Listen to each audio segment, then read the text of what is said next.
Hello, this is Robert Rodriguez, and this is my commentary track with Quentin Tarantino and possibly some other guests like Senor Bruce Willis. Frank Miller and I have a commentary on the alternate track. Another thing you might look for is the audience reaction track. That's fun. It's the Austin premiere audience reacting to the movie for the first time. So if you're feeling lonely there in your DVD watching experience, you can experience the movie with the greatest audience in the world, Austin, Texas. This here is something we shot January 2004. Before I had any rights to shoot Sin City, I did this as a test to show Frank and myself that this could be done. Josh Hartnett and Marley Shelton here were kind enough to cut me some slack and come down on a Saturday afternoon and shoot this sight unseen, not knowing if there'd even be a feature. And of course, that's highly unusual filmmaking behavior. You usually get the rights first before you start shooting any film. But this is a different kind of production. I knew this going in. This is Frank's baby, and I wanted him to be absolutely comfortable before he made this movie, because this is, I'm not going to say this is bread and butter, he does a lot of work, but this is one that he came up with. It's something that at any point in his life he could always return to and make a Sin City book. And you don't want to ruin it. You make a bad movie of a comic, and that comic is pretty much dead. But I did think we had a chance of making something really new and different, and that would complement the book, if not really bring it to life and have it walk and talk on screen. So for about 10 years, this was my Sin City experience. I'd walk into a comic book store, gravitate towards the Frank Miller section, and then thumb through one of his graphic novels. I'd buy it, take it home, only to find that it already had 2 or 3 versions of that book. I just kept rebuying them. The visuals grab you first, and then you read the stories and find out the stories are just as lurid and appealing as the artwork. And I loved how modern they were, how savage they were, and how they weren't nostalgic in any way. Because I'd been wanting to do a film noir for a number of years, almost made a remake of Kiss Me Deadly back in 97 or 98. Michael Mann was producing. I was just always afraid that a film noir would just be too nostalgic and too much of a throwback, that it didn't have any real relevance to today. But that wasn't the case with Sin City. I thought it was a great update of the things that you loved, and it would make great cinema, because just looking at these images, they just grabbed you, and I thought, wow, if we could do this on screen, the way Frank does it in his comics, the way his books stand out from all other comic books in the comic book store, this movie will stand out from all other movies in the cinema. So that was my initial idea back in 2003. I just finished Once Upon a Time Mexico, and another Spy Kids came out, and I was looking for my next project, something that would really challenge. I'd been doing more of my own production design and photography and cinematography and special effects, and I was looking for something that would really challenge me more in those areas. And I was looking at my Frank Miller Sin City books and thought, this is it. We can do this now. And I shot some tests, put it together, and thought, I got to go show this to Frank. Which leads me to this section, which I would call How to Land the Big Fish, because someone like Frank was not easy to find. I think I tried to seek him out sometime. I did the first test back in September of 2003. It took me till November, end of November, to find him.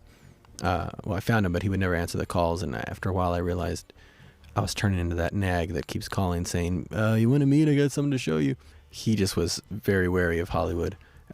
He'd had not terrible experiences, but not great experiences there, and he just didn't want to see Sin City be made into a movie, which I completely understood. But I knew I had something that I had to show him, and that I couldn't sleep till he saw it, because I thought it would change his mind, these early tests. And I wrote music for it, and the score right here is the first piece of music I wrote, something just sort of descending lines, taking you down into Sin City, and with a saxophone, dirty saxophone on it, played by Johnny Reno, and some of the saxophone in there, my own playing. I never did rewrite this piece after the first test. It kind of just stuck in the movie and stayed there. The way I finally got him to meet with me is when he finally did pick up the phone once, I said, "Oh, Frank, I got this test I shot of Sin City, and it looks really cool, and I'm going to be in New York on Friday, and I think I should just show this to you. I think you should just check it out. I know you probably don't want to make a movie of it, but it's pretty spectacular stuff." And he said, "Oh, you're going to be here Friday? Oh, okay. I guess I'll meet you at a bar or something, and we can check it out." So I said, "Okay, I'll see you Friday." And it was like a Wednesday or Thursday. And to my wife, "Honey, we're going to New York." We weren't going to be in New York at all, but packed up the kids, went out there and met with Frank, showed him in a laptop in a bar the test, which you'll see on the 15-minute film school. You'll see pieces of the test. Iconic shots from his book I translated to the screen exactly to where when he first saw the images come up, he thought it were stills from his book, and then they started moving and he realized there was live action. And he just said, "Wow, that's powerful stuff, mister." I said, well, those are your images, Frank, straight from your books. I didn't do anything but make them walk. And he was very interested from that moment.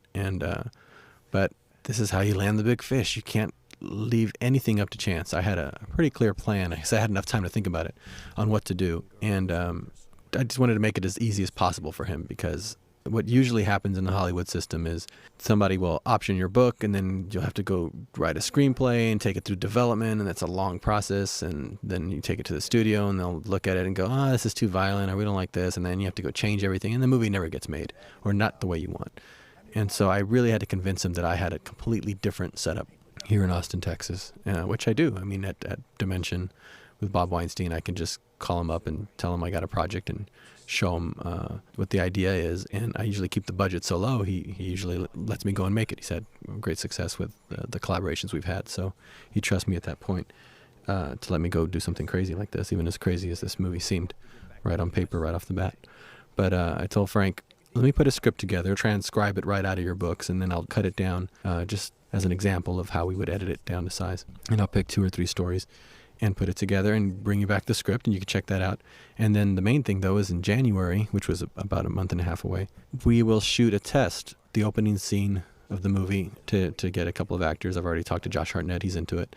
And I can get an actress to come down, and we'll shoot it. You'll be there on the set. Check it out. Cut it together. Put the effects on. Put the music on. And all the way through the opening titles. And then we'll sit there and watch it as if we're watching the movie. We'll have a screening of it. If we like what we see, we can decide then if we should move forward and finish the movie. Or if you don't want to do that, you can keep the short film to show your friends. And there's no obligation at all. So you're not going to have to sign any pieces of paper or anything until after that point. So Frank had to say, okay, because there was nothing he had to do. It was really just waiting to see the script. But when it showed up, he said, oh, okay, this sounds great. You got the Marv episode, you've got the Big Fat Kill, you've got Yellow Bastard, and I like the way you put it together. And so I got the shoot going. And a couple of days before we started filming, I think it was about a Thursday, we started shooting on a Saturday. We shot this Josh Hartnett, Marley Shelton piece on a Saturday. On that Thursday, I called up Frank and said, Frank, we're shooting this Saturday. You should come down.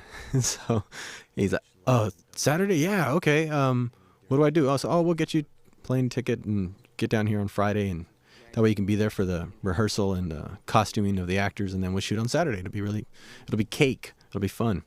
He said, wow, that sounds like a blast. Okay, I'm there. He came down.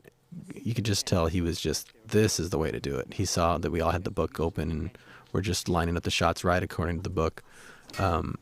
He got to talk to the actors about their characters, and added an extra shot, that pullback shot where it pulls back from Josh and Marley there in the rain on the rooftop. I set it on a rooftop just to make it a little more dynamic so we could see Sin City beyond the scene, and then pull up to show Frank. I wanted him to see how we could have much more dynamic shots than he was able to pull off in a comic book format by pulling back and showing the city of Sin City and have it spell out Sin City.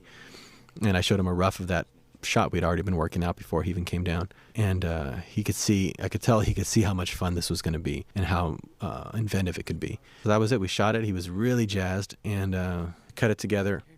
I sent Frank some images by email. He was really jazzed. And I said, meet me in Los Angeles because I have a feeling we're just going to keep going on this. So I'll show you the movie, but then we can from there go right to meeting Mickey Rourke, Quentin, Bruce Willis, all kinds of actors that I had lined up to see already. So within 3 days' time, we had cast a lot of the main actors in the movie by just going and meeting with everybody.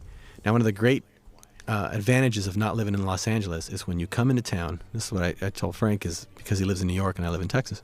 So this is not going to be your other experience where you're spinning wheels for weeks on end. When you live out of town, the great thing is when you come into town, it's a big deal. So I can call around to the different agents and say, hi, it's Robert Rodriguez. I got this really amazing project called Sin City, and I got Frank Miller here with me, and we're in town for only 3 days. Can we meet with Bruce? Can we meet with Mickey? Can we meet with, Quentin and all these people? And they make themselves available. Bruce was in the middle of shooting a movie, and I was able to go see him because you have a project that's this well-known and this exciting, and you got Frank Miller there, and you're from out of town. People make themselves available. If I lived there in Los Angeles and Frank lived there, It'd be, oh, well, maybe in a couple of weeks, or maybe in 4 weeks when, they're done shooting, or this, maybe everything's really busy right now, and you're around, right? So how about give us still, a couple of weeks? Now, when you come in like that sort of urgency, it fuels everything.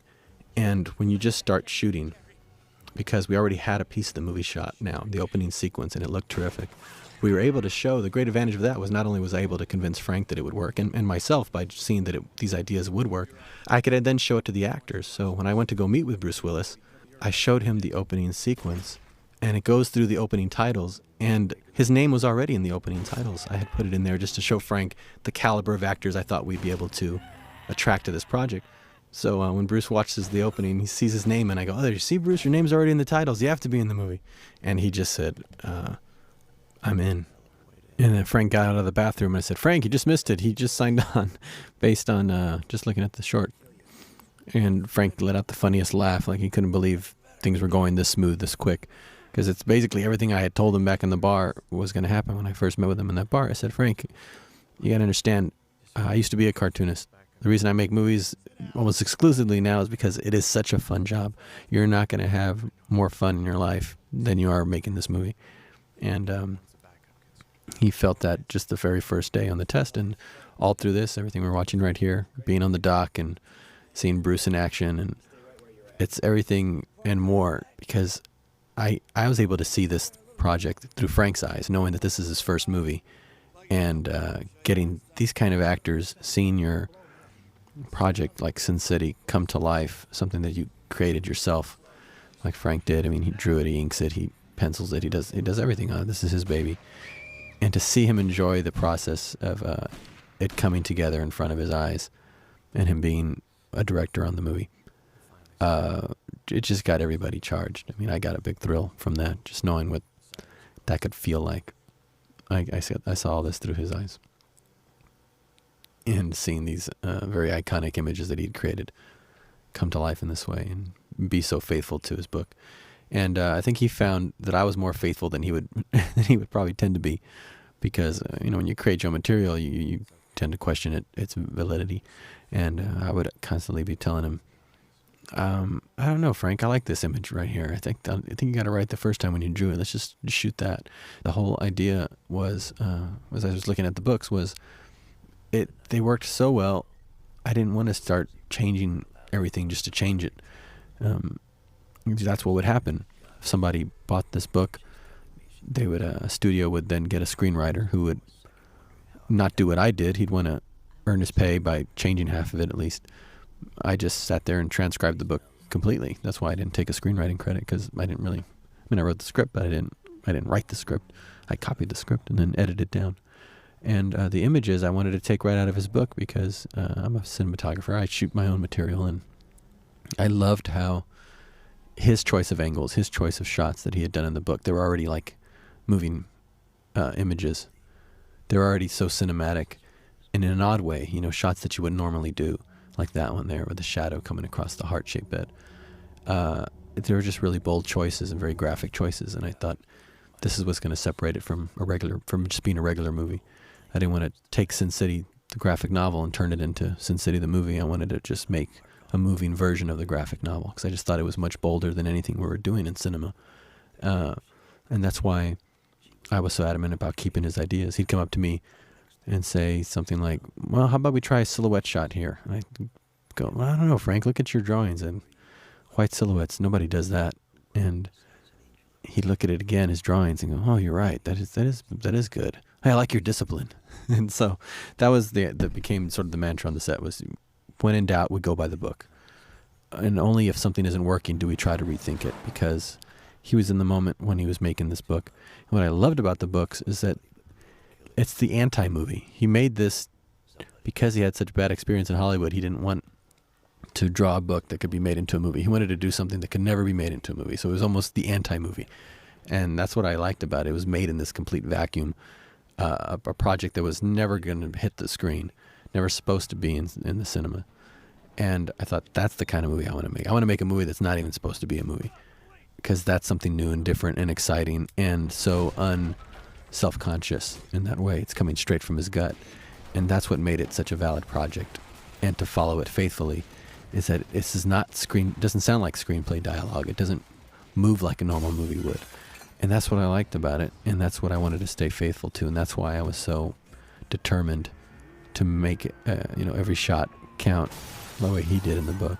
And when there are new shots that I just added in, I would just show Frank, and he would say, "Oh, that looks great, like this shot right here of Mickey driving. I just added that shot in." I tend to shoot in a very comic book style anyway, so my style very much meshed with Frank's. So it's hard to tell which shots were added unless you had the book out in front of you. Any added shots were ones that I just lined up there and figured out as an editor that I needed, and would add them in with Frank's blessing. And he was always cool with them because, again, they just look like something he probably would have drawn had he needed to draw those particular shots. So it was a great collaboration because the things we had in common were that he really loved his material and I really loved his material. So I was just wanting to be faithful to it.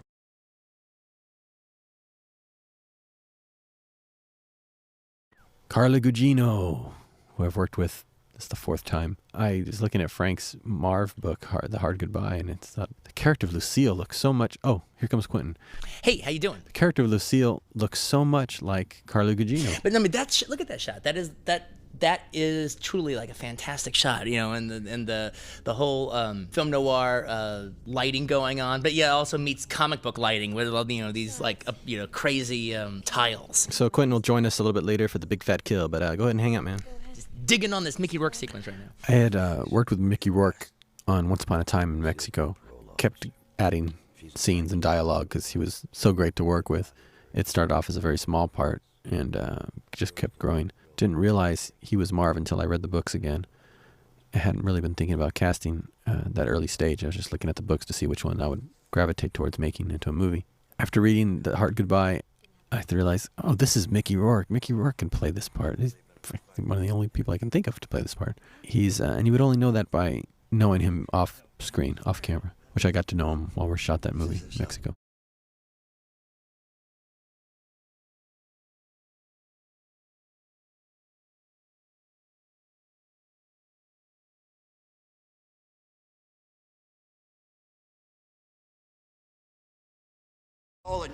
So when I first mentioned it to Frank, he said, "You mean that skinny guy from Body Heat, or the guy from 9.5 Weeks?" I said, "No, that's the old Mickey Rourke. You got to meet the new Mickey Rourke, and you got to sit down with him because if you just look at his movies, you wouldn't think he'd be able to be Marv.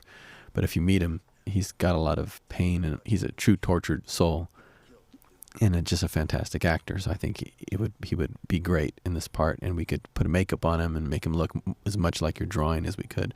Because I've seen him perform with makeup on, and he can always perform through it, even something like Johnny Handsome, where it covered up his entire face. Physically, he's big. I mean, he's not as big as we make him look in this movie. Like this shot here, he just towering over the camera. I had him on a treadmill there, shooting in slow motion.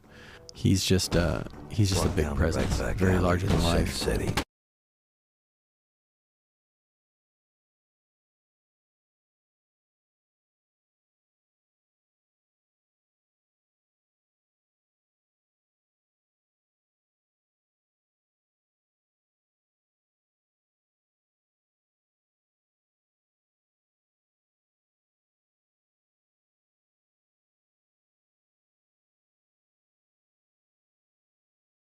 Here's a scene where a lot of the cast shows up all at once, even though none of them were here at the same time. This was one of those strange sequences where it required a lot of different people, but it was going to be shot at in many different moments during the production, just because of everybody's schedule.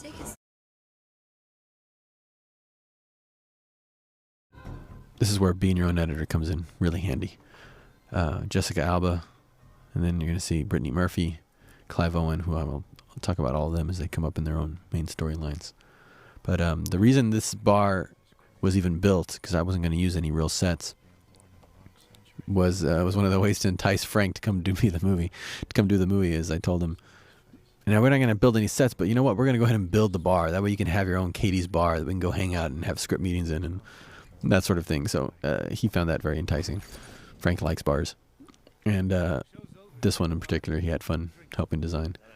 And again, if you were just to flip through the book while you watch this, a lot of these shots are just straight out of the book.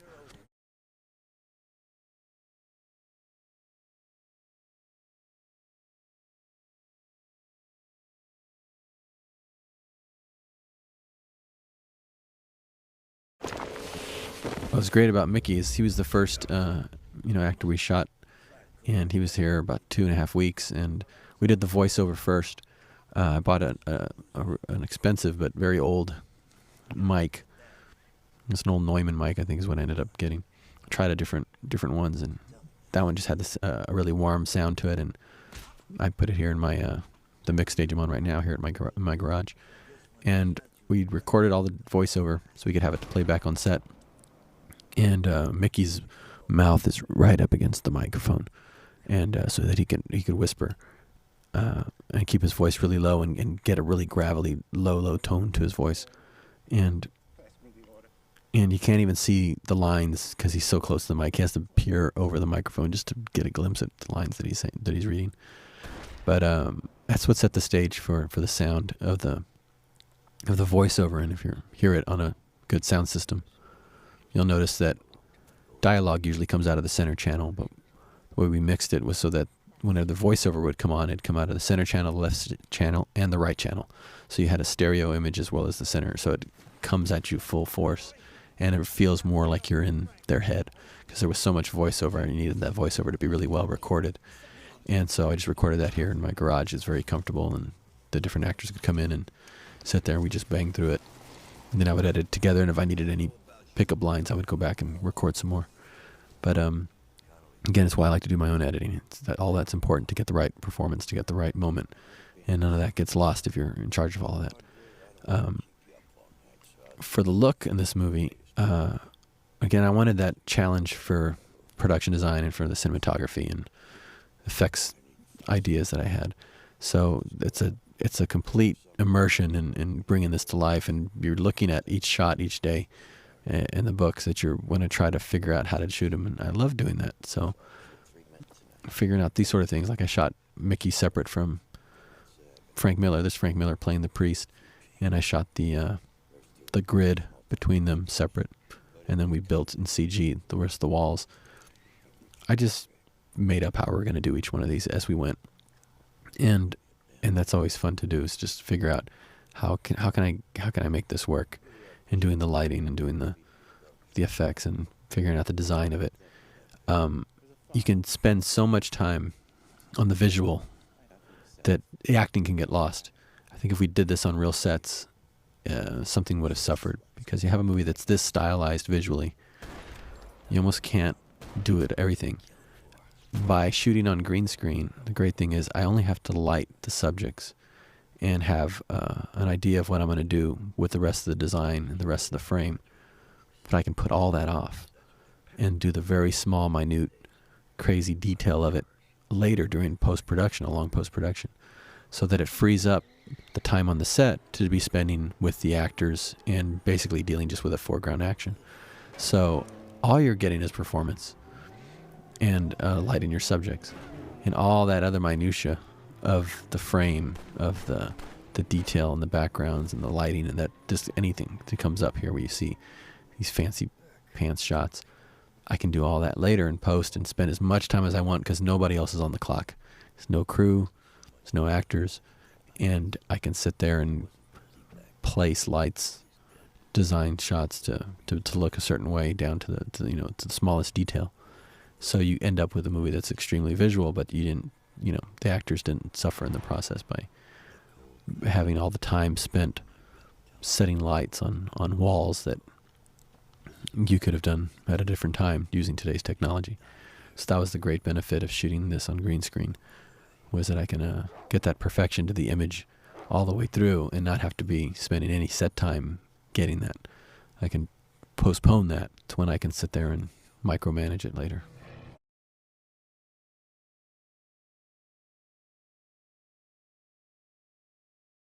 And once you start shooting like this, it becomes like when you play around with Photoshop.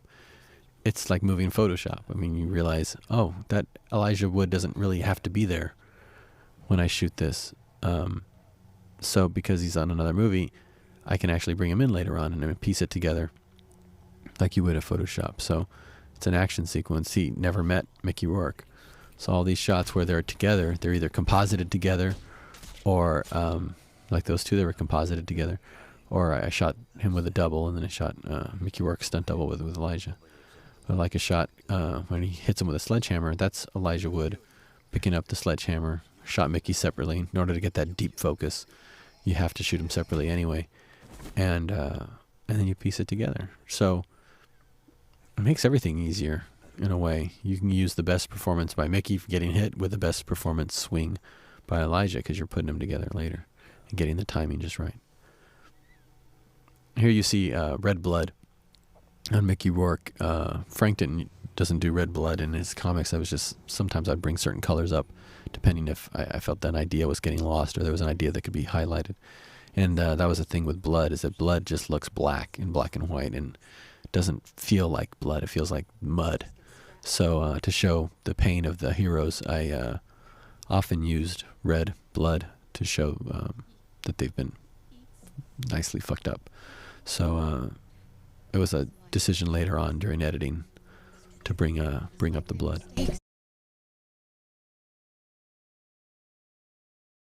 Here's Carla doing another terrific performance in this great tile room. My lead artist drew this up. I wanted to do this black tile with white grout like Frank does in his comics sometimes, and then in the shadow area, and then when light hits it, the tile turns white and grout goes dark. It's just a really cool graphic and not realistic at all, but to your mind's eye, you'd think it would work, and that's why these tile room shots, or in the bathroom tile, look so strange. It's just a lot of unreality being presented.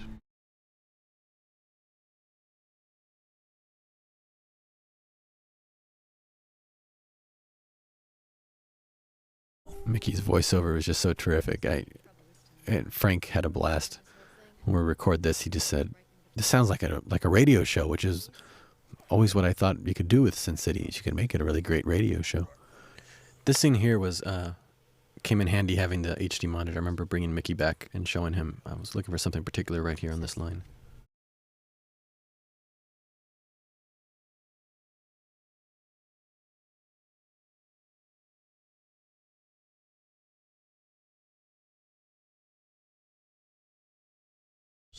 I remember showing that to Mickey after we got it, and he said, "Oh, you're right. That was good. That was good. Yeah, we can move on."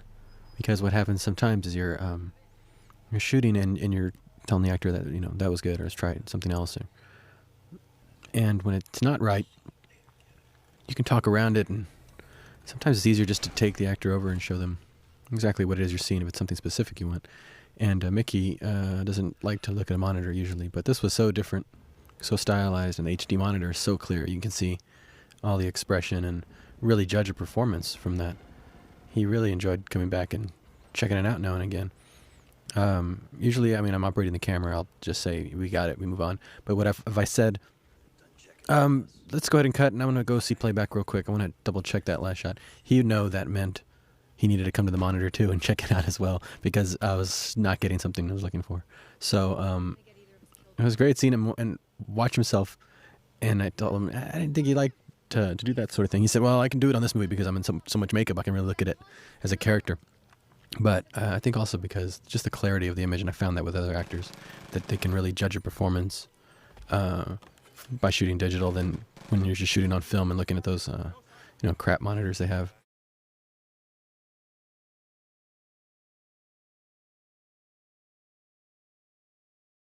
This here, Mickey doesn't usually like to do action, and whenever it comes to stunts, he's like, "Hey, let the stunt man do it." He's been beat up on enough movies to know not to fool around with take after take of doing action, but he really got into this fight and loved chopping and hacking and beating up the stuntman.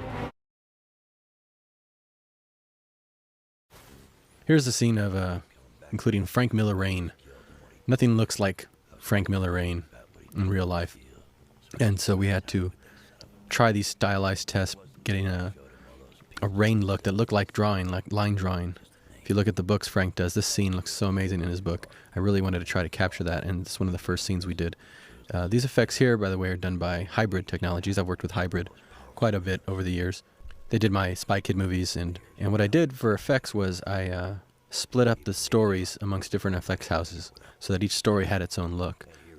Since each movie would have its own voiceover, I decided that it should have its own look and sound as well, which is why I have three composers. Grammerveld did this episode, John Debney did The Big Fat Kill, and then I scored That Yellow Bastard. So this was one of the first things we'd shot was Mickey here in the rain. You can notice the rain. Rain doesn't photograph like that. All we did was spritz Mickey down constantly, so he'd be wet, and we had wind blowing on him.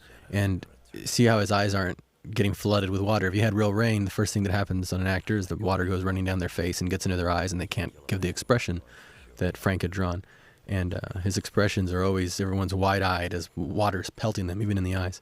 And that's something you can do in drawing and something you can do in film if you use an effect for the rain. And that's what we did for all the rain scenes. Is we never used real rain pouring down on them. We always put it in digitally later to get that specific look, and also to keep the water from running down into people's faces.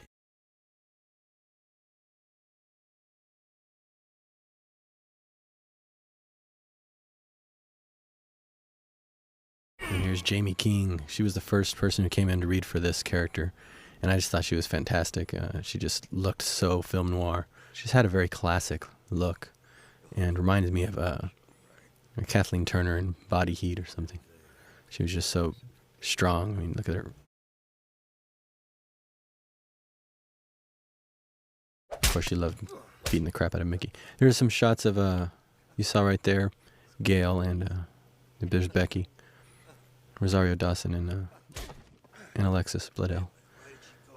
They're going to show up later in The Big Fat Kill, but some of the licenses I took with the book were, when I decided to put these 3 stories together, I went through it and saw where we could maybe bring characters that from one story and introduce them here. I think originally Becky isn't in the original Hard Goodbye book, the original Marv story, but I thought it'd be, as long as we had them as characters prominently in the second story, might as well start lacing them in early.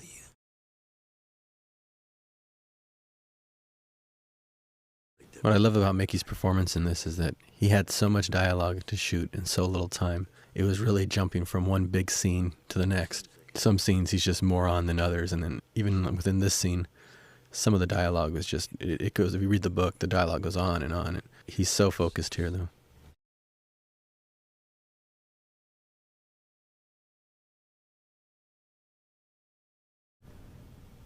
And I just found that one in a probably like a third take somewhere. And that's why I edit my own movies. It's also just the joy of going back through and looking at all the performances more closely and trying to find, the best, most truest moments from a performance within a certain take.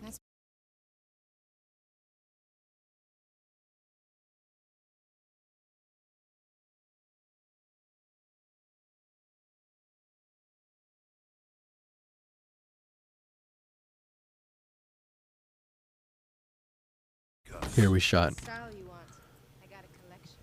Mickey and Goldie on one day, and then shot the other girls on another day. So again, we could just they weren't coming in for a few weeks because they weren't coming in until much later in production.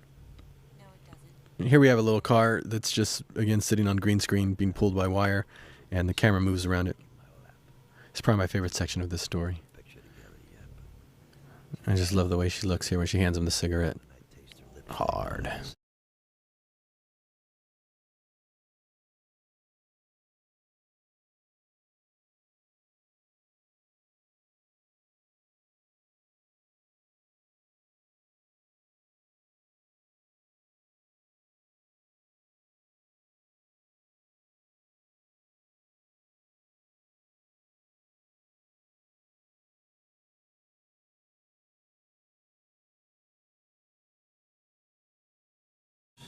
The music really also just underlines her character so well. It's this haunting Goldie score. I had done a rough mock-up of some music and then asked Graham to go make a Marv theme and a Goldie theme with this haunting sort of voice melody.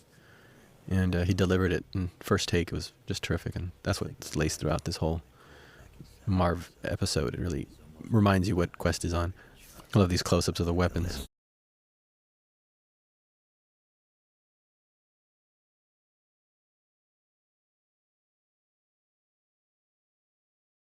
People always point that out as being an unusual way to show it, and if you look at the books, it's right out of the book. There's a whole little montage of little squares drawn there on the page with each little weapon inside each square, And I just said, let's just, I like that idea, Frank. Let's just do it straight like that. See if it works, and if it doesn't, then we can try something else. Here's Marv running through the forest. He's on a treadmill, and we're going to use that same type shot later on when Bruce Willis is in the forest during the snow. And here comes Elijah Wood, and this whole fight was fun to put together because I knew I wouldn't have them both on set at the same time. So they're either fighting with each other's doubles or I'm splicing them together by shooting them separate, weeks apart. Elijah was pretty tired at the end of this. He said he didn't remember there being quite that much action when he first read it, but he spent most of his time flying around on wires. I know he's doing all that. He's very agile, but it was a lot to do in a very short amount of time. So we put him through the paces.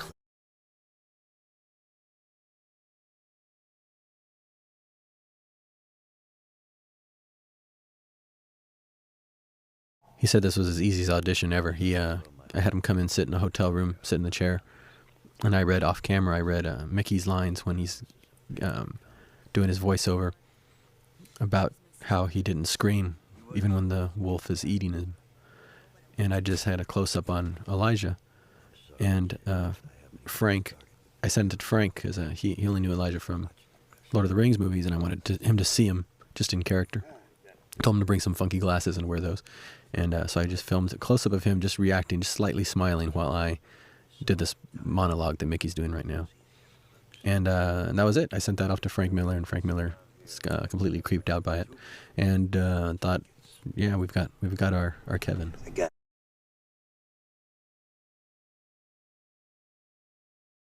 Elijah's just so great with his eyes. He makes them tear up as he's getting happy about being eaten in a little bit here. We shot the wolf separately because he was a muncher. He was a biter. And then we shot a dummy. We had a dummy of Elijah there with no arms and no legs, and I just replaced the head with Elijah's real head, comping it in. And that take on Mickey right there, that close-up, is mostly from one take here. I started with a wide shot that was in the book, and he was doing his wide. I figured he would need the wide shot to get warmed up in the dialogue, but he started nailing it so quick. Right away, I turned the set around. I just turned the actors around because we're on green, flipped him around, and started shooting his close-up. And I stayed in that tight close-up from the very beginning, and we got it in just a couple of takes.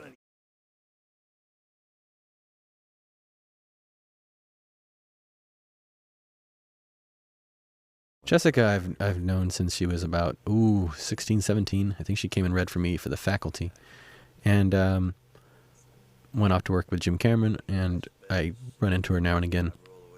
When I go to some function where Jim was at, she'd usually be there.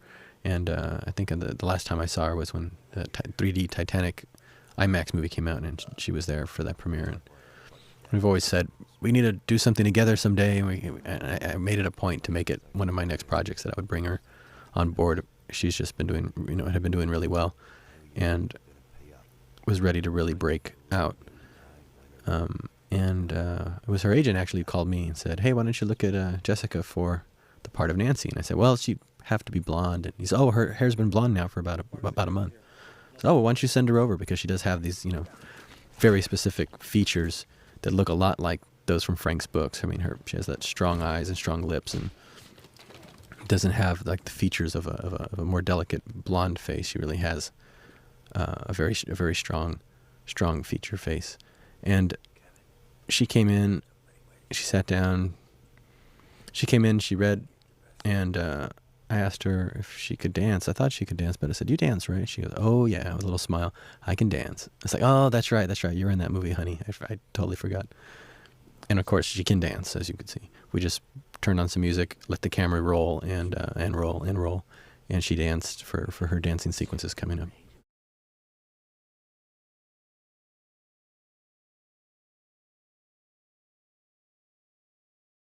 Good idea. Rutger Hauer, I've always wanted to work with, and I had him in mind early on for this part, but couldn't figure out who the senator was going to be yet, and I knew I had to cast them as brothers, so that's the only reason why I didn't cast him right off the bat and shoot him here with Mickey. I shot them about 8 months apart.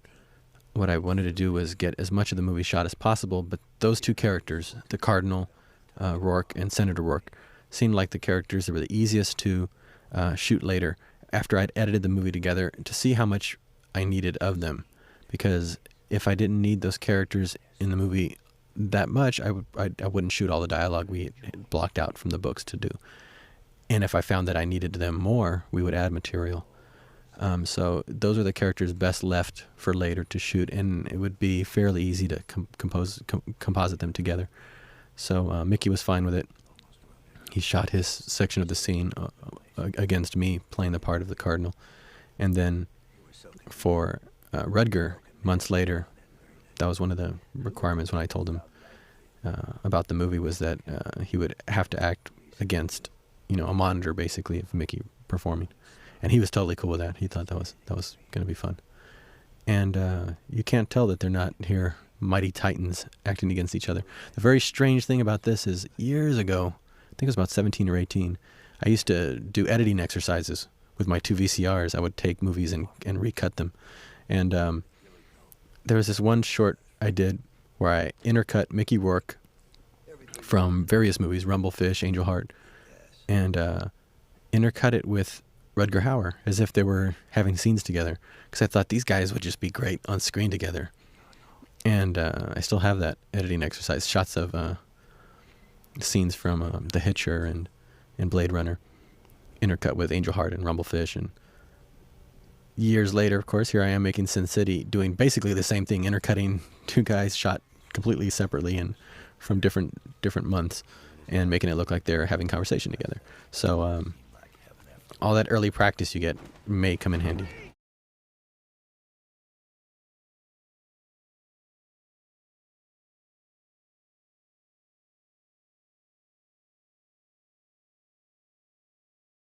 Now, for this story, I thought starting here is really where you got into the humor of Marv and really started to understand him. Every time I'd read the book, that's kind of the feeling I had.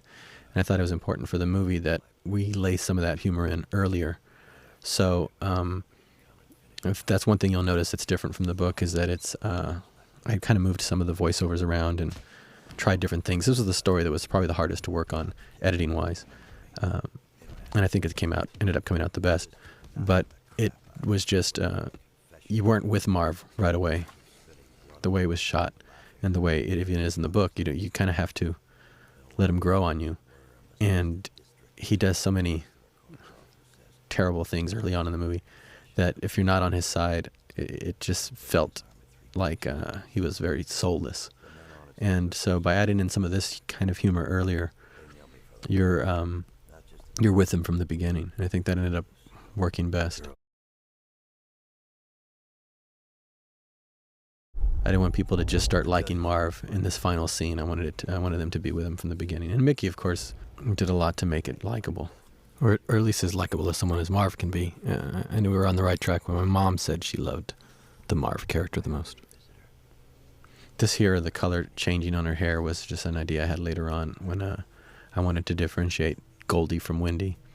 So I asked Frank about taking some color license and making her gold, and then having her walk out of that shadow and into the light and turn back into black and white. And in fact, in the very first opening scene with Josh Hartnett and Marley Shelton, I had a black dress for Marley, which was more like what was in the book, and then also a red dress, which is really, if you know Frank's books, that's not from that short story. The red dress was used in a short story called The Babe Wore Red. And Frank showed up on the set the first day, and I said, "Hey, Frank, I'm already taking a little bit of license. See what you think.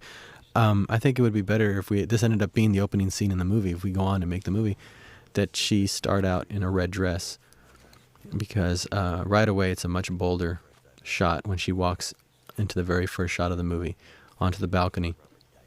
And if she's wearing red in a black and white world, then it's going to be much more striking. And I know that's from another short story completely, but what do you think? I had a shot at test of the black dress and the red dress, because we had to pretty much decide right then if we were going to go red, and if we weren't, we couldn't just strip the color out of it later, because red photographs is a very dull gray, when it's done in black and white. It would be better to use a black sequined dress if we weren't going to use the color. So we really had to decide there. It wasn't something you could decide later on.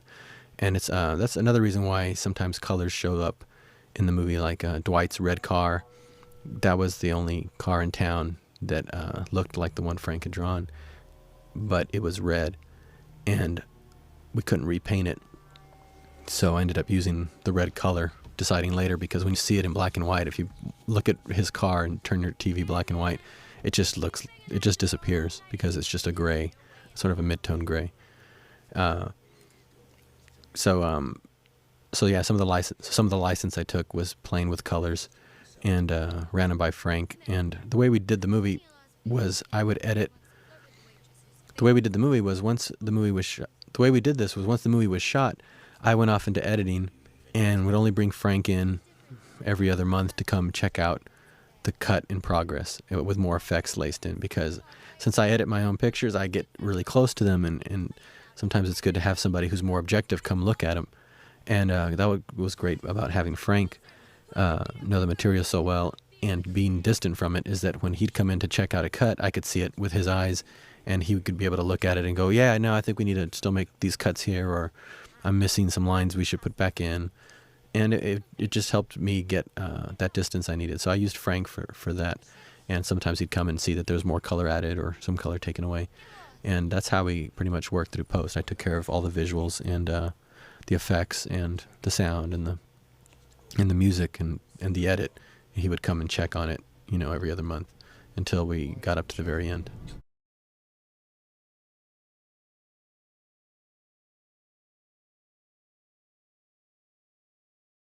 Here's Brittany Murphy. I'd almost worked with Brittany years and years ago, and on the faculty actually, and I always wanted to work with her and thought she would be just terrific in this part. I always loved this character. Just really funny character. Shelley's, I think, the one character that goes through just about all the Sin City books. And she loves film noir also, and I had her come and meet Frank, and she didn't have to, but she came in and read for Frank and just tore it up there in the audition room. And Frank was just beside himself, saying, "My God, she is Shelley." And there's Benicio del Toro wearing a nose piece and a chin piece. He requested it. He wanted to look more like the character. And you notice this is a set they're standing on. That is not a set. That's just a CG version of this 2-wall set we have there. So there's 2 walls, that one there with the door, and then the other wall there opposite. Everything else is made in the computer. But I wanted to go ahead and have a 2-wall set because there were so many characters that had to come in and open up the refrigerator, and I wanted her to have the freedom to be able to move around the apartment. And it started it off giving it a sort of a different look. But as you can see, it just looks a little bit too much like a regular movie. I like stylizing it a little bit more. Would have preferred that, but that was the choice we had. We painted a lot of the black and white look into the set.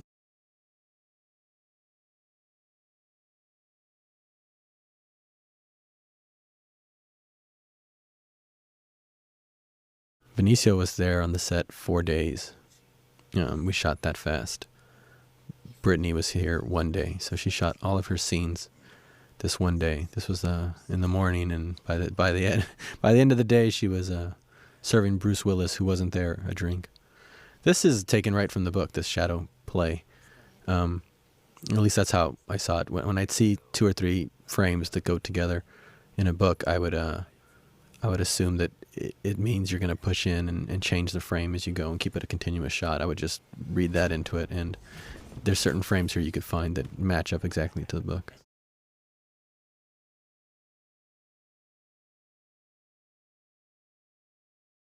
Benicio came on the set the day before he started shooting, and we tried on the costumes, and I put them in front of the camera so we can get a costume test, but also it's a character test. They immediately, when you get the right costume, an actor just starts falling into character.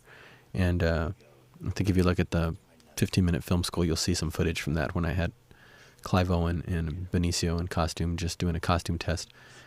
And you could see him already starting to pose like Jackie Boy, and he was already starting to feel it. He had the jacket on, and he started playing with a voice and requesting certain makeup. If you look close, he's got these sort of Bela Lugosi eyebrows that he painted in to be a little thicker. More Frankenstein or Bela Lugosi style, more Dracula.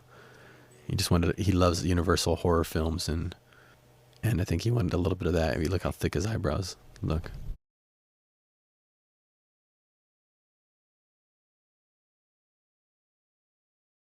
This is Clive Owen said when he first saw the movie. There, when I showed them the finished movie, he couldn't believe how great Mickey Rourke was. He said, "Nobody told me Mickey was that great in this movie. He's like Pope of Greenwich Village great. I was afraid to even follow up on him. I was coming up next. I was actually nervous."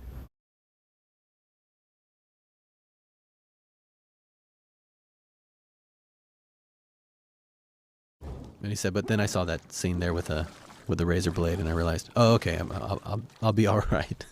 And sure enough, he's shot. I really shot him like almost like George Clooney in Dusk Till Dawn.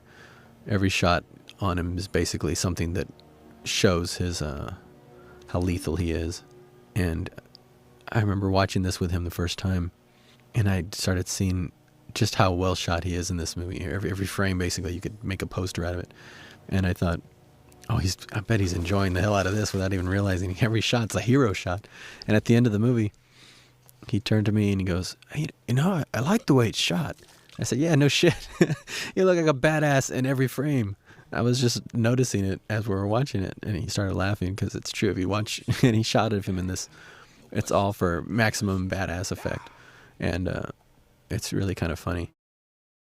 But sometimes some actors just inspire me as a cameraman to do that, and he's one. George Clooney was like that in Dusk Till Dawn, Antonio in Desperado, and Clive Owen here. He's just every shot has to be a hero shot.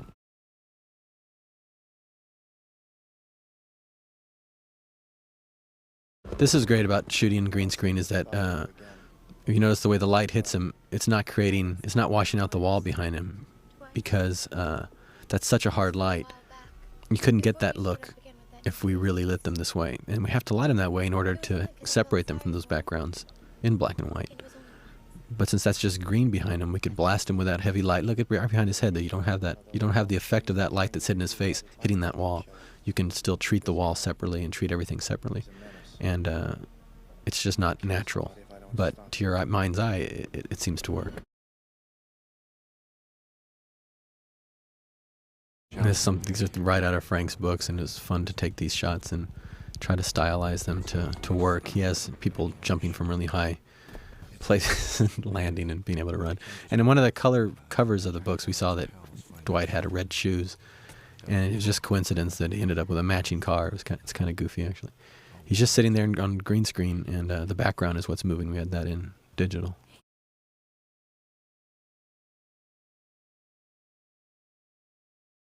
I love the way this car looked. I mean, right there, that looks like the front end, and then you crane up and you realize, oh, that was the back end.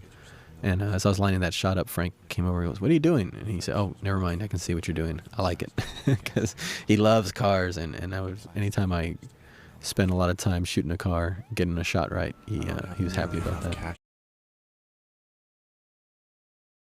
All these are right out of the book. I love these. I loved his staging in The Big Fat Kill.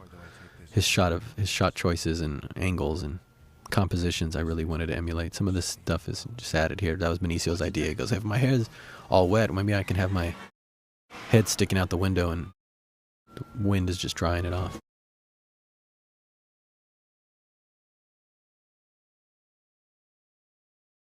All these wide shots I had originally envisioned as being really simple, like in the book, but everyone did their backgrounds much richer than they needed to be.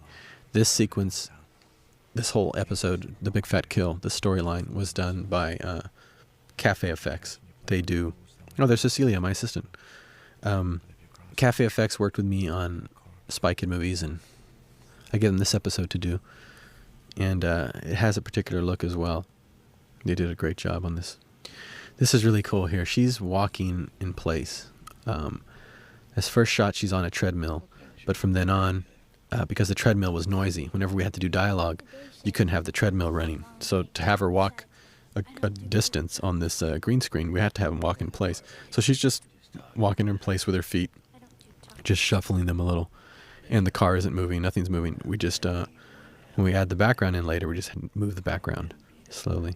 But right here, she's just walking in place. In that very first shot, when they pull up alongside her, she's actually walking backwards into frame, so that when you put the background in, it looks like they approached her, but she was walking backwards, and it was very strange. It was one of her first days. And I said, I know this is a weird way to start off, but you're gonna have to walk in place, and at one point you're gonna have to walk backwards while doing the scene. And she's a terrific actress. She really nailed the scene, dialogue-wise, and with all the looks and the stuff that's going on, but also while doing the ridiculous walking in place that was required for us to get that shot.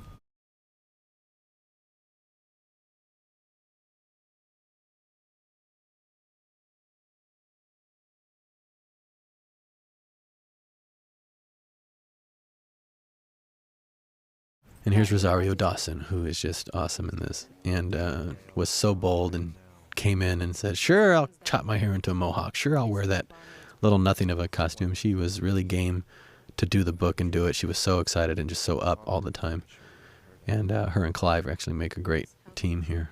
This, I think Gail and Miho are Frank's favorite characters, and it was the ones he was most worried about in casting, wondering if we'd ever find the right people to play it. And I think we did.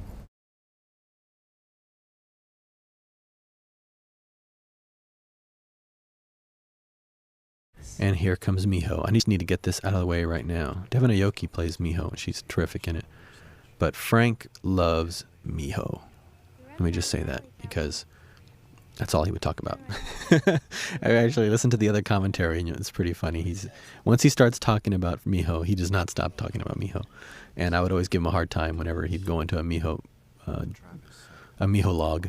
He would go on and on. I would always say, oh no, here you go, talking about Miho again. But that is his favorite character. And if you listen to the other commentary, once he finally gets to start talking about Miho, he will not stop. And he just loves the character that much. Gail came a close second. What was great for him about Miho was Devon Aoki didn't have any training in martial arts.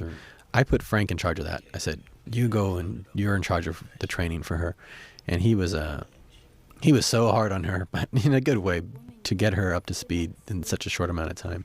And he was so proud every time she did anything. You'll hear him on the other commentary talking about it.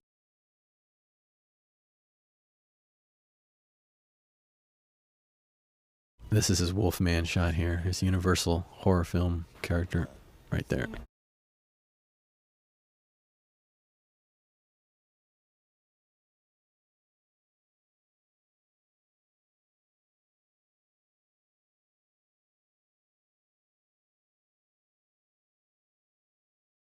People at first thought Quentin Tarantino directed this sequence because they knew he directed something, and they figured when this scene came up, they went, oh, well, obviously it's this one.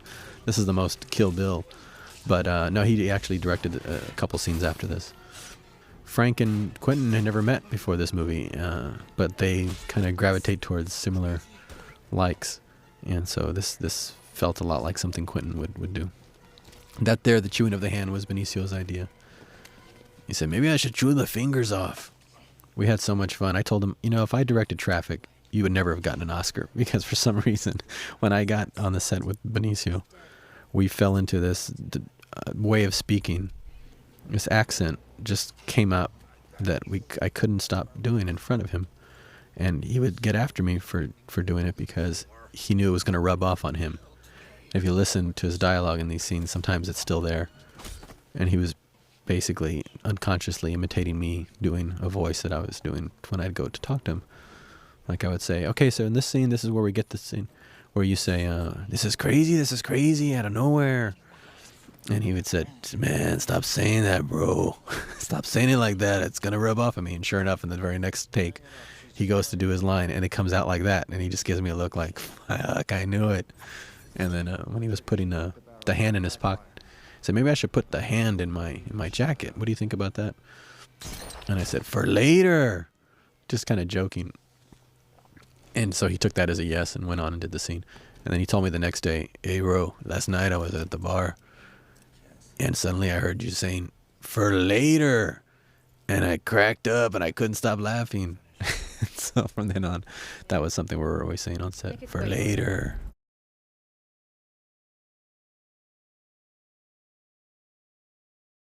when I told Quentin about this, when I showed Quentin that shot of the blood hitting Devin's face, he said, "She didn't blink, man." I said, "No, I know, and that's kind of cool, huh?" He goes, "How did you do that where she didn't blink?" I said, "Oh, it was easy. I just shot her with her eyes open and then had her close her eyes, and then I splattered blood on her face, and then I used the open eyes from previous in the take and superimposed it over her blood splattered face." He said, "But that's cheating." And I said, "Well, yeah, it's cheating, but everything's a cheat. Sound effects are a cheat. Music's a cheat. Edits are a cheat. You're cheating all the time. It's just if I didn't cheat, that character wouldn't be someone who didn't blink when blood hit her face. You wouldn't have that character."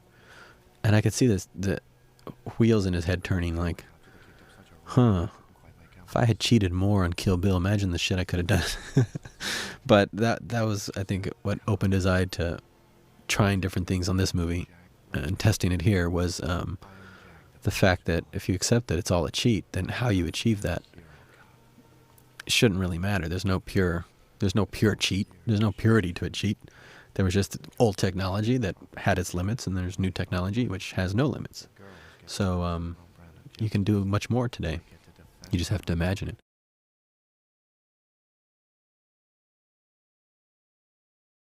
I like this white blood shot. That's probably my favorite shot of this sequence.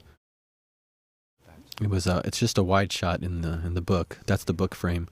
I thought it'd be really great to start really close on this white puddle because it would look very disorienting, like white. And as you pull back, you realize that it's representing blood.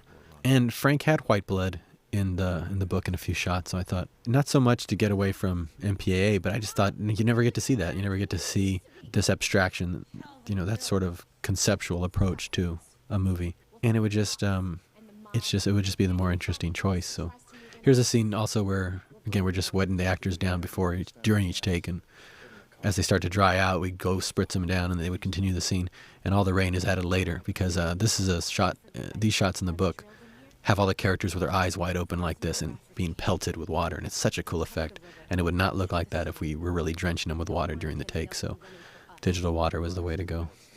Quentin's about to come in and talk about his upcoming scene, but all I want to say about that is what had happened before he comes in here was I did music for him for Kill Bill 2, and I was doing it for free, basically. I just wanted to learn, and I gave him an offer he couldn't refuse. I said, "Hey, how about I'll do the music for free because it'll be good practice for me, and if you like it, you can use it, and if you don't, there's no obligation because you didn't pay for it. So it's just a free score if you want to try that." And he said, "Free score? Yeah, I'll take that."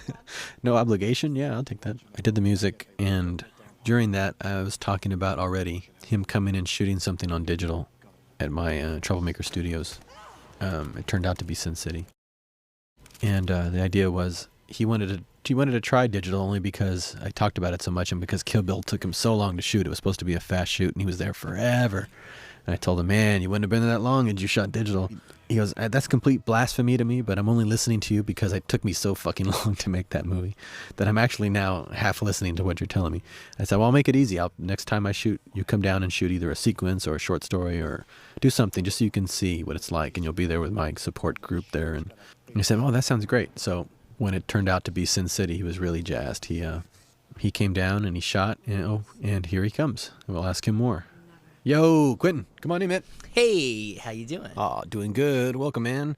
And what can you tell us about your upcoming scene that begins on the cut to Dwight driving in the rain? Well, it was funny because when you gave me this scene, it was a crack up coming in as I was a little nervous. I don't really do tons of shot lists on mine. I try to get to a point where I don't even need a shot list. I just kind of make it up as I go along in the day. But I was nervous. So it was up like late that night and I got to Austin at the Omni, all right, writing out my shot list, trying to come up with all these different ways to shoot inside of a car, which is, there's only so many ways, and so I come in the morning with a shot list. Only to have like the first AD go, "A shot list? Oh my God, we haven't seen one of these I don't know how long." We actually know what we're going to do today? Oh my God.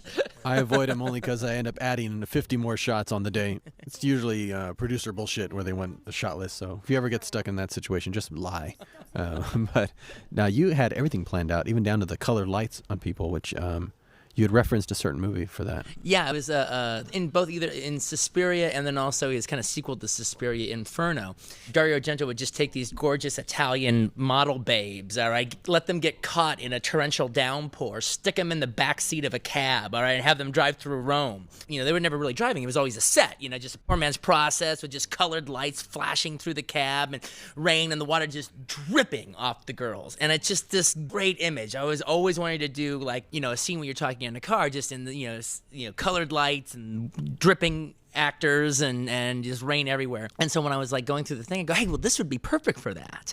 And I remember saying, look, I don't know how we can do that in black and white, but if, like, the thing about this digital stuff is that you can do anything you want, well, that's one of the things I want to do. Yeah, I absolutely thought we could do it. Of course, had no idea how. So I thought, let's just put colored lights on them. We'll use a cool light and a warm light, and then we can shift the color of it to anything later on, because we'll have those two color temperatures. I think we used a red and a blue, so that we'd be able to shift it to anything later on. And if it didn't work, the effect didn't work in post, we could just take the color out, of course, and it'd be black and white, and it would still work as regular flashing light. Actually, I've always considered one of the cool things about shooting inside of a car is you don't have to, like, be Mr. Super Cool Director, because there's only so many places you can put the camera that it kind of gives you a break. All right, so you know, you just kind of juggle your car footage. All right, if you shoot it one way in a car in one scene, then you have to juggle the coverage, shoot it a different way the next time, and then shoot it a different way after that. But there's only so many things. So the idea of actually not having to deal with the car is like, okay, well, let's kind of move the camera around a little bit. Let's try to see if we can come up with some cool shots inside of a car that you could never do with a real car. But then the other thing that happened on this that was really cool, and it was funny because it was a repeat of something that had happened on Reservoir Dogs. There's a scene in Reservoir Dogs where Tim Roth is in the bathroom, and you know he's telling the story about the Reservoir Dogs a story about how he, like, once bluffed his way out of getting busted by the cop. Then he's telling a lie, and you're seeing the construction of the lie, and then you see the lie. It's a lie sequence, and then as he's telling the story, all of a sudden you see him telling the story inside of the scene. And how that just kind of happened was I asked Tim Roth to, go through the dialogue, and I'm going to be doing a 360 around you. So why don't you just do the speech, and I'll do the 360 around so I can time it. And so he did, looking at it through the viewfinder as I was writing the camera, as we rode around him, I was like, oh, you got to do it on camera, man. That's like the cool way to do it, all right? So we did it that way. We kind of forgot all about that, and then doing Sin City, and Clive Owen has like 2 voiceover monologues, if not 3, actually, in the course of the scene. We do like the first couple, and I actually go up to Clive to talk to him about it, and he goes, well, I did this movie Croupier, and I have a lot of voiceover, and what we did is we would just do one take with me doing the voiceover, and then that would give us a sense of how it was going to play and the timing, and then we just do the scene without it. We did that, but when we got to the middle one, where he's like, you know, he may be dead, he may be an asshole, but that doesn't stop the bastard from being absolutely right. When he was doing it through the viewfinder, it was just like, oh no, he's got to do it on camera. He just absolutely has to do it on camera. That's so the way to go. And I think it was like a situation where it was like, I think you thought it was a good idea right from the beginning. Frank was intrigued by it, but it was different. It was different than what he had thought. So he was intrigued by it, but okay, well, let's go for it, and you'll have another one where he doesn't do it, all right? I think by the time that we actually finished the thing, he'd come up like, I love it this way. But the trick, though, was actually Clive had, that's an entire monologue that Clive had not learned to do because he wasn't going to have to do it, all right? When, he read it and I thought it was such a good idea, he was reading it off of a piece of paper. And so I come to him and I go, look, can you do the entire monologue full on camera? And he goes, like, you want me to do it now? And I go, yes. How long is it going to take you to go away and learn this? Now, when you ask an actor to do something like that, the answer can be really all over the place, all right? There could be another actor to say, well, I'll see you tomorrow sometime because I can't learn this. So screw that, all right? I can't do it. Which would have been understandable because he had less than 10 minutes to learn it. But, he's an English actor, man. He comes from the theater, and it's just like, boom. He goes off with his dialogue coach, all right? And they just stepped off for about, maybe 8 minutes. Yeah, it was less than 10 minutes. Yeah, it was less than 10 minutes. He about 8 minutes and came back and then was, really spot on. Every actor is different, but that is a case of the director getting inspired on the day, and having a good idea. But if the actor could not have pulled it off, could not have taken that, dialogue and learned it in that amount of time, then good idea or not, we wouldn't have been able to do it. It just shows how it all goes hand in hand. There's nothing more frustrating than be inspired and to have a good idea and for whatever reason you can't implement it. I think it was about a year before that I was telling you about maybe coming and shooting something for me digital, a short film of some sort, and it turned out to be Sin City. And when I approached you to do it, did it seem weird, or did it kind of fall in with how we usually do things? Oh yeah, it didn't seem strange at all. I remember when you brought it up, and I was like, oh wow, that sounds like a really cool idea. And then when you actually came down to the editing room with Frank Miller. You brought Frank with you, and you showed me the first scene with Josh Hartnett and Marley Shelton. I was like, oh my God, that's really, really cool. And then you had like 2 sections you wanted me to think about, but then you ended up just giving me this. You were one. going to be jury president at the Cannes Film Festival, so if you shot before going to Cannes, you would have done the opening sequence of Bruce Willis on the dock with Michael Madsen. And post Cannes, which is what it ended up being, we'd be shooting Big Fat Kill at that time, so this was the scene you were going to do. But the thing about it is like it totally works in the guy of the kind of movie you're making and everything like that. But look, the reason you did it was basically because you wanted me to see what it was like to shoot on digital, and you knew I would never do it on my own. All right, so you're like, okay, well, we'll be there in Austin, and Quentin likes Austin. We'll have a good time, and the crew will be there. He doesn't have to hire anybody or cast anybody. It's just all done for him, and he just gets to show up and just have a good time. Got to make it easy for everybody. And I totally did. And then when it was over with, you go, okay, so do you kind of like digital now? And I go, yeah, I would do digital again, but only here. All right, I'd do it here with your crew and your facilities. All right. And then you said, well, yeah, well, you'd have to be an idiot to do so anywhere else. I mean, yeah, you got the hookup right here. Why would you even think about going anywhere else? Right.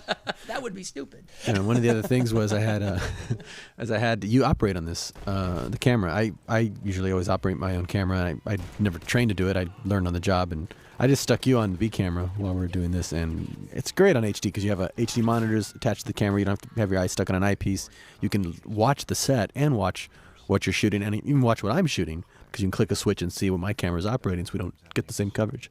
What did you think about operating on this? Oh, it was great. Actually, I think I actually did the best operating I've ever done. All right, working a second camera. On that scene, it was funny because I've done a little bit, every movie I've done a little bit more operating. I almost always do like the slow zooms that you see in my movies. That's usually always me. But I actually think like some of the best operating I've ever done was on this the second camera on this. I don't know how much you used of it, all right? But there was a couple of ones we were doing it where like the zoom is just moving in, and it's, and Benicio is there, and then it shifts over here. There was just kind of a couple of cool ones. Like, oh, that was pretty good, man.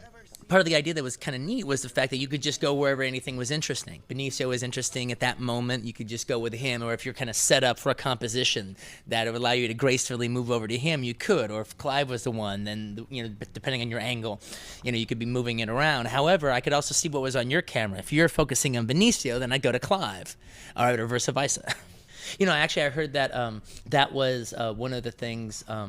That the French director Jean-Pierre Melville did a lot, all right, because Volker Schlorndorff, the director who did Tin Drum, was his assistant director, and their assistant director is like you're kind of like the protege director, and he said that what Melville, who did La Liste Samurai and Red Circle and all these like cool gangster movies, he would always have a second camera guy on the set, just like shooting handheld, and it's like his job is to just don't mess with A camera. A camera's A camera. A camera's doing its thing. All right? But then there's a second camera guy there just trying to find whatever he can do and not get in the way. So if he sees a little angle here, or he can do a quick snap zoom into some guy's eyes during the course of one take of one scene, whatever. And it's almost like just this wild found footage that you just have to have somebody who's good enough to pull it off to do it. All right? And he said that, like, when they would, screen dailies and everything, everyone was always, okay, now let's see what B camera would look like. Because you never know what you were going to get in B camera. And maybe it just might be one little shot or something in the course of one scene, but hey, that could be a little cool thing. When you were doing this, watching the making of it, all right, how much did you know how much to shoot of whatever, stuff you're doing on green screen, you're going to add stuff later. How much did you know that you needed to shoot on the day? Well, I know one of the ways to entice Frank down to make the movie at all was by the way, we're not going to have any sets, but we will build the bar. That way we have a place to go have script meetings.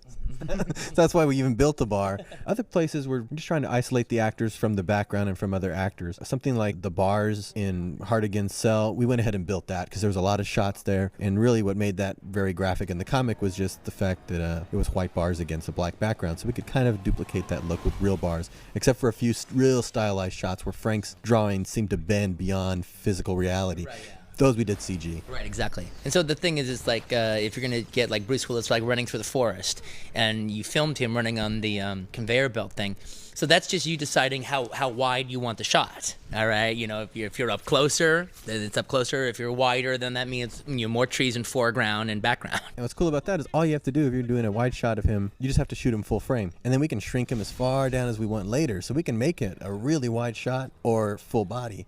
And what that just allows me to do is make the most stylized forest imaginable. So you mean when you're shooting that forest, that you mean your camera wasn't way far back there creating this little image of Bruce with nothing but like just ton of green around him? You just shot him real close and you just shrunk him. Because if you did put him actual size as how you really wanted him, you would have so little resolution to be working with to chop him out. He'd be all fuzzy. This way you can make him really sharp and make the background really sharp. So literally you actually kind of like, that's like, if he was that cartoon character Inch High Private Eye, you shot a shot of him and just shrunk him and stuck him in your own creation. Exactly. And then you're kind of free. I mean, a lot of Frank's big wide shots like that are really simple graphically. So that's why why holler ass out to a forest? It's just going to look like a fucking forest in black and white. Here we can make something that's just beyond reality, that looks real to your eye, but realistically you could never photograph something like that and make it look like that. And that's cool. That's kind of like your own world. This is the way snow should look at night. This is the way rain should look at night. I mean, that's basically you're being Frank Miller in the world of Sin City. Yeah, exactly. You know, you have to almost study it to realize that's not physically possible. Well, one of the things also that was funny is, when I've tried to describe to people about how just shooting, a car scene, just them sitting on green boxes with nothing, real there other than a steering wheel. All right. When I try to describe it to people, either friends or directors, they're like, well, is that hard for the actors to wrap themselves around that? And I try to explain to them that no, that's in some ways, once they get used to it, it's the opposite of that. All right. It's all about the acting and, none of the strum and drang that, happens in trying to get just a scene like that off the ground. All right. Which seems like, a couple hours waiting to get the cars up on the trucks and okay, now they're on the trucks. Here we go. Okay, don't mess up. Just do it, and we don't want to hear any questions now. We waited a long time. Yeah, so much time is spent getting the shot ready, and then it's hurry, and get the performance. Usually on a regular movie, where on here it was all about the performance. Right? Yeah, exactly. That's when you look at the green screen version of it. It looks like you could be doing a Jean-Paul Sartre play. Everything is just experimental and minimalistic. But one of the things is also.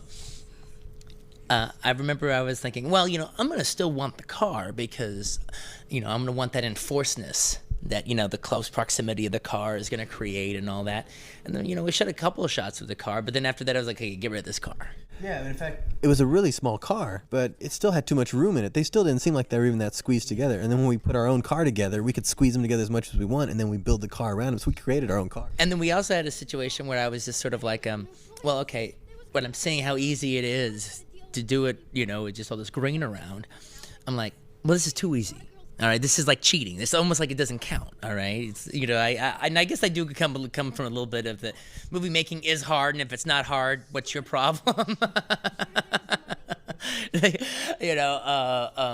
the thing is, though, the thing that was funny was later. I was on the set during the scene with Brittany Murphy's in her apartment. And that was a situation. You had almost a set, but not quite a set, all right? And so all of a sudden when you guys were like, now acting around a real set, I was like, well, wait a minute. Now that's cheating, all right? That seems like cheating, all right?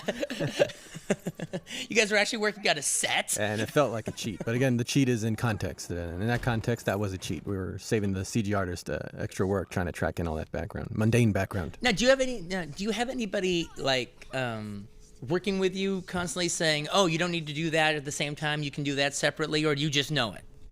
Ever since Dusk Till Dawn, I'd learned how to be my own visual effects supervisor, and I did it on the Spy Kid movies, and that's what was fun about this, is that when I did the first test, that's usually if you hire a visual effects supervisor, they'll figure out how they're going to do it, and they'll go work with the effects companies, and they'll bring you shots at certain points for you to approve. And usually you'll say, no, that sucks, start all over again. So to eliminate all that hassle, I just come up with how we're going to do the shots. I work with the artist, and then that eliminates all that confusion because the whole thing is visual, and because I'm also shooting and editing and operating, I can figure out ways to do the shots that maybe as a cameraman I can just change this angle a little bit and I can achieve the same thing. You kind of work to help make it easier to accomplish. I did a few tests for the really difficult shots early on, and then when I had those figured out, I thought, oh, the rest is just going to be a process of every day we'll look at each shot, and on the spot I'll just figure out how we're going to do it, because it's going to be a variation of what I did in those tests. So you can ask somebody to do it and they'll figure out their own pain in the ass way to do it. They're just pulling it out of a hat themselves. Yeah, exactly. Where I can actually go, well, if I just lock down the camera, I'll just make that compromise on this end in this job, and in editing I'll make this compromise, then I can do it this way. So very quickly you can come up with it.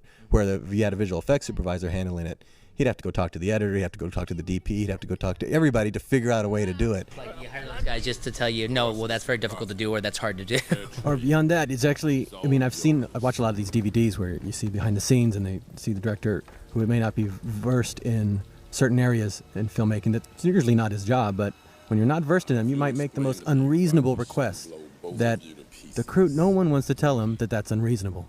And you see it on their faces, and that's what costs so much money and what takes so much time. If somebody would just to tell them or educate them in an area, it would not turn into such a big deal. But that's what happens in effects. I've seen it on scoring stages, and I've seen directors go and say, oh, can't we just change this and make this that? And by that point, it's too late. If they knew anything about that job, they would know that it's not possible. And you can see everyone's faces. No one wants to tell him that what he's requesting is completely ridiculous.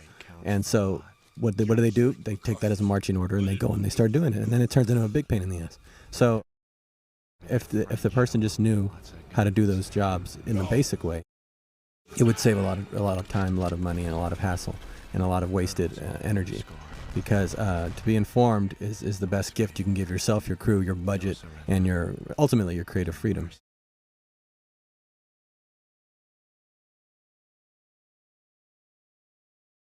And then in the complex world of special effects, or really not that complex, but if you don't know anything about it, it'll seem that way. If you make the wrong choice on the set, everyone goes off and starts to make what you want happen. And you could have easily done a better shot or a better idea by just making a compromise or changing one thing. If you knew anything about that, or if someone just had the balls to tell you that you could do it that way, and a lot of times they won't. Well, it was like I didn't want to use any like CGI stuff in Kill Bill other than just erase wires and stuff like that, and so we had a good CGI unit, that work out of Hong Kong, all right, that they were erasing the stuff and all that looked really, really good, and we do maybe two things, all right, and the two things they did that were good, they pulled off pretty cool. The thing about it was, it's like on the, I didn't want to use them, but I didn't have to worry about wanting to use them, because whenever I did have an idea that could have involved CGI, I'd bring it up to them, and then everything was just such a pain in the ass to them that I was like, okay, screw it, forget it. I'm sorry I even asked. Go back to craft service. And that's what's so important about knowing enough about each job that it's like jazz improvisation. After a while, you know all the instruments. You can just kind of go around and just freewheel it, and it's so exhilarating for everybody because nothing's a pain in the ass anymore. It's just very free flowing.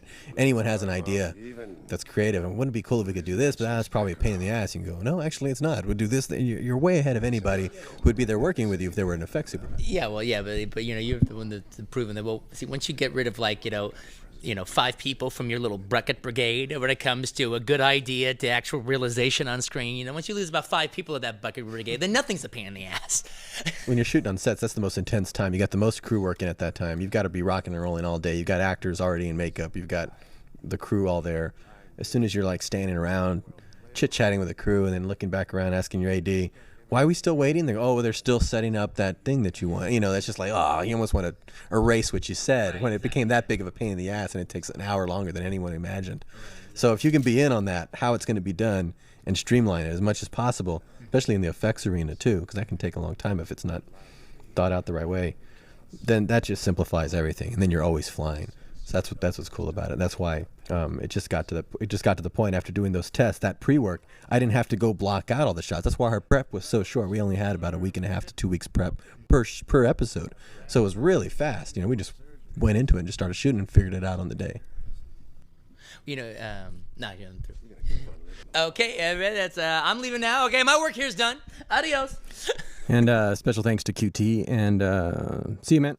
And Bruce Willis will be coming in a few minutes. I just want to. This is now the Yellow Bastard episode, and the effects here are done by The Orphanage, so it has an even more sparse look than the previous stories. And if you look at Frank's books, that's kind of the way he drew them. They're all kind of in a slightly different style, and so we try to emulate that with each section of the movie. And see that with the door behind Mackenzie Vega there. Next to Mickey Rourke, the only other actor I had in mind from the beginning was Bruce Willis for the part of Hartigan. Hartigan was sort of a Dirty Harry type character. Frank Miller's a big fan of Dirty Harry, and that's why he named Nancy Callahan. Just a little tip of the hat to Dirty Harry Callahan. I've known Bruce for a number of years. He was on Pulp Fiction, and he did a 4 Rooms episode Quentin and I worked on. And always wanted to work with him, never quite had the right project. And then this came up, and it was very obvious he needed an iconic actor to play such an iconic character.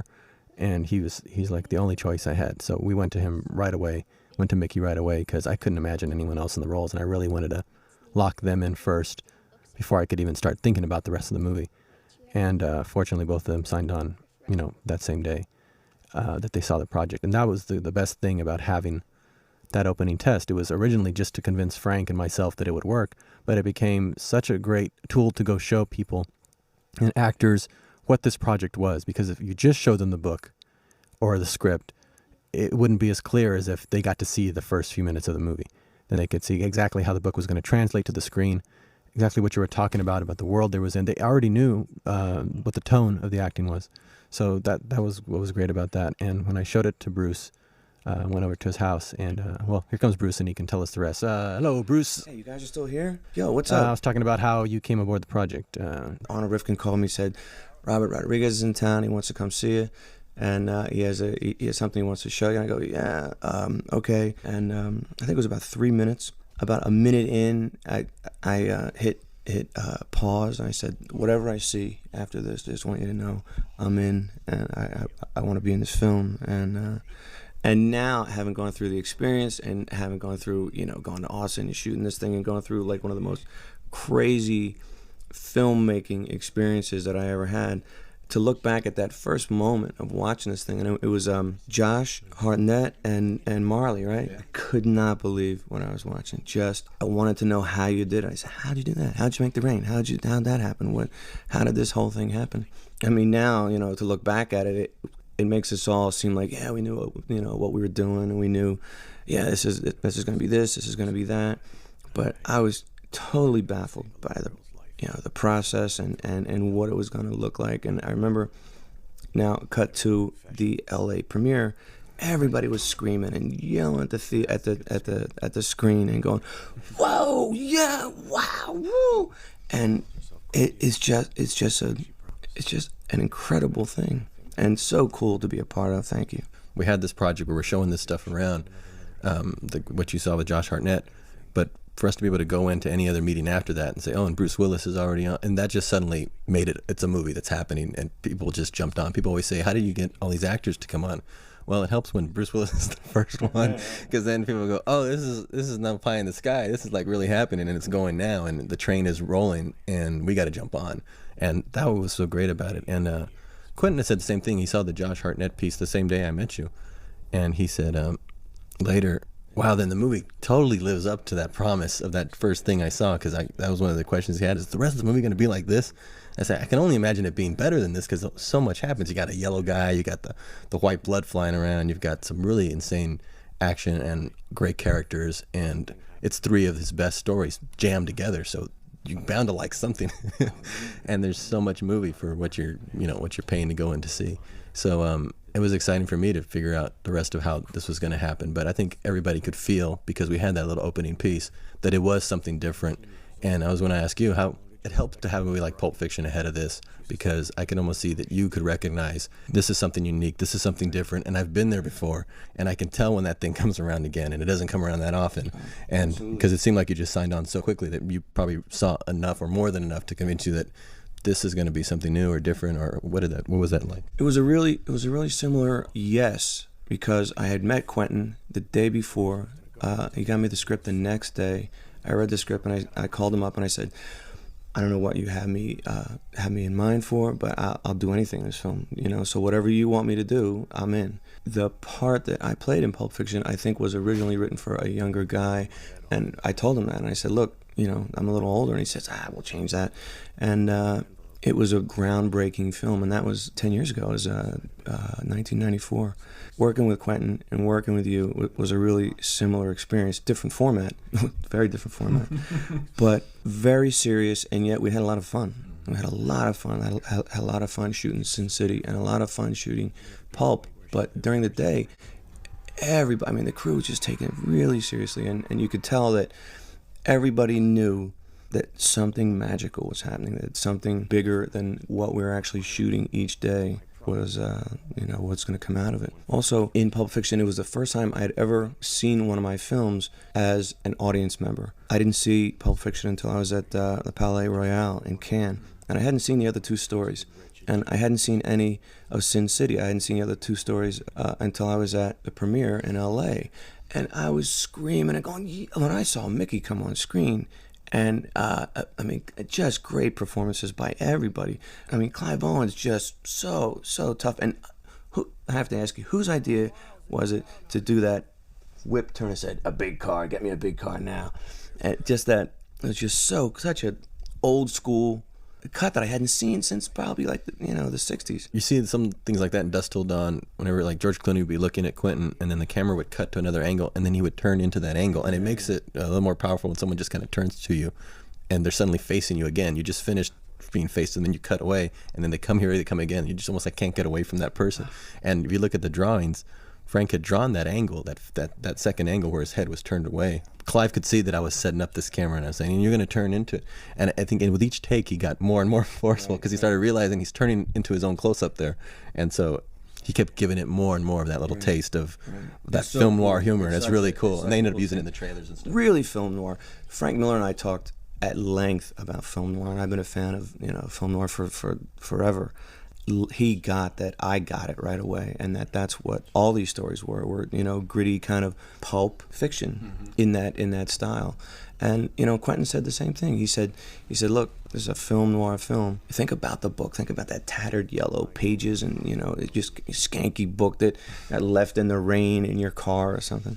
And I can only imagine Frank up in his apartment writing these things late at night. And if you ever get a chance, folks, walk up to Frank Miller, introduce yourself, and he's just the coolest guy, and just he's just so, how his mind works, and having him on the set was invaluable. We would do a long take.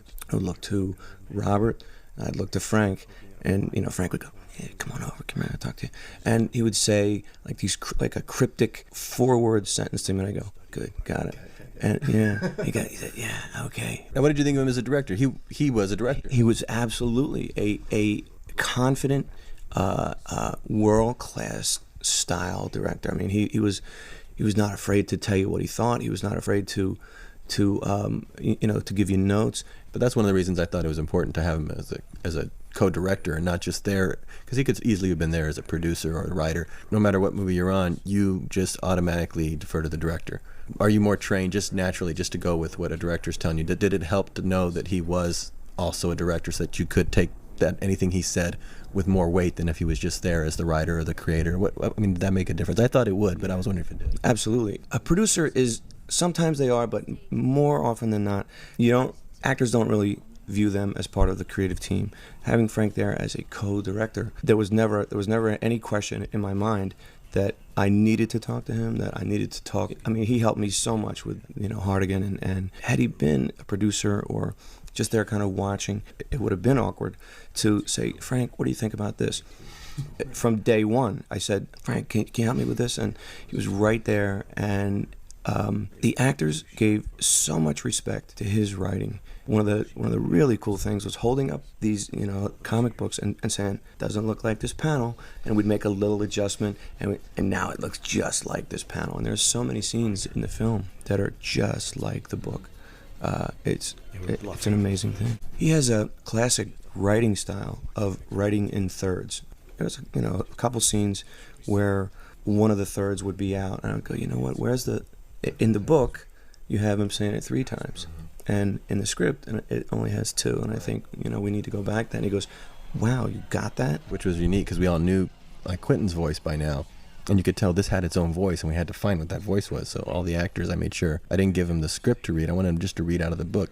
We'd have a script on set that was the equivalent of what an edit of the movie might be, where maybe we do truncate some things.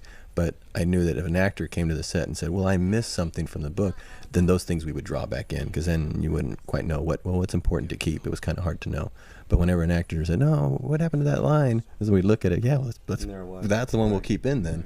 Then that helped everyone kind of work towards what should we keep and what stuff should we take more license with to trim it down. We did a lot of things that normally on another film I think are considered taboos. Shooting with actors that aren't there, shooting with actors that or shooting with stand-in second team, sometimes Robert, and everybody just accepted that after the first day. Right. Not to mention the fact that I think I worked 10 days on this film, which was the equivalent of 5 weeks of shooting on a regular film, and it was the fastest I had ever gone. And I thought for sure I would be coming back down and reshooting something, or because we're just going so fast, and it was all green. And I remember asking you, we're on the dock, and I said, oh, well, what's going to be back there? And he said, well, there'll be a little bit of the city. And at the premiere, I go, it's the entire city. The entire city's drawn in. I go, a little bit of the city? That's really all it needed to be, because the characters are what's foreground. You have the doc there already, so you really only needed a few lights to suggest. But what happened is the effects companies, because I split up 3 effects companies with each story, and I wouldn't show each other's work to each house, so that each house wanted to make the best job, and they were always asking me. I'm the guy in charge of the effects. I would say, oh yeah, that other house is doing a really great job, and so they would deliver more than they needed to because they wanted the best story. So this friendly competition took over, and you ended up with, for what we paid, these amazing visuals that it didn't need to be that. I would tell them, well, if you guys start running out of money, just put black back there. And of course, they're not going to deliver black. They want to deliver. They all shows up with their A game. Yeah, and that was the benefit of that. As far as working with actors that aren't there, like a Brittany Murphy, who's going to be there just for a day, but she had to be in all 3 stories. Some actors she'd get to work with, like Clive Owen, and I would pick it that way. Her biggest scene is with Clive and Benicio, so that's the day we'd shoot. And then those little pickup shots where we just need to tie her into the other stories, we shot you with a stand-in, and it was up to the actor, because a lot of times actors work, even if the other actor's there, sometimes they're behind the camera and the actor's having to look at an X and all they hear is the voice, and they're still able to give the performance. So I thought, well, as long as I have his voice there and they can go back and look at his footage, the HD is so sharp, it's as if Bruce is there right then, as if we just shot it. It feels like, it can easily be abused, but if it's something like that where it's a smaller bit, then and it's the only way to get 2 great actors together at the same time, then it's better to do that than to not cast that actor because they're not going to be available. Now it's going to be you'd never get all these actors together at once to be in this one scene. So the old days you would have said, well, okay, we can't have that actor, he's not available. When you would tell people that, as an example, Mickey Rourke never worked with Rutger Hauer, right? And you shot those scenes. Oh, you shot the scenes with Elijah and Mickey. All the actors got an incredible education in throw away everything you thought about. We're not here. Actors had to throw away all their preconceptions about the rules of filmmaking. You gotta have the other actor off camera. You gotta know what came before. You have to know what things are gonna look like. You have to know what the props were. The thing that we kept talking about was that it was like Playhouse 90. It was like you were shooting a film live with a doc, 3 actors, and I think a gun, and that was it. And you had to really trust Robert and know that, okay, we're in your hands now, and all you got to do is act. All you got to do is turn, do your work. After a day, I never even thought about it. I just said, okay, whatever it is what it is. When I worked with Jessica on the couch, it was a couch a coffee table, and my coat. That was it. It allowed you to focus so much as an actor. On one day, and that's what's great about shooting on the green screen, is that we could always return to a location. You know how to just shoot on location, and we just shot at the Chrysler Building, but now we're in another city. Oh man, I really would love to go back and get this shot. Well, here you can be anywhere. It's like, you need to pick up a shot in the snow. Okay, magic, we're in the snow again, because we're adding that in later. And there's a part where we shot in the bar with you and Jessica. You came to me the next day, and we're already off that set. We had shot that on the set, and you know what? Let me look at the take again. Let me see what kind of close up Jessica did that intercuts with my takes. I didn't feel like we got it, or I'm going to see that again. And you saw it, and you went, you know what? I want to try something else. Can we just shoot me here on the green screen? You're already into it. Hey, just shoot me here on the green screen. You can put me there on the stage. Yeah, you're right. I can go get the background. I can just shoot it off the wall. Yeah, let me get the close up. What do you want to do? And you, hey, put on that Jeff Beck song, and just roll the camera. And so you went, you listened to the Jeff Beck song for a couple minutes. I just let the camera roll. And when you're ready, you walked in, and then you did that line where keep me from killing myself. Right. The letters. So the green screen lets you go revisit any little moment you want at any time when the inspiration hits you, because that's the worst thing feeling is, I could have done something else and I missed it. You don't have that limitation anymore, so you can always go back and punch something in. And of course it was much, much better, because you'd had the night to think about it, and you came back and you nailed it, and it fits in seamlessly. It doesn't feel like a process shot. On 35mm film, it is so expensive to go back. To go back anywhere, to go back to another location, because you've already been there, and you can't take 250 people back, even if it's 10 blocks away. Here, the crew was just, we were all there every day. There was a language to Sin City, how you worked, how the green screen process worked, that I think everybody got in a really short amount of time.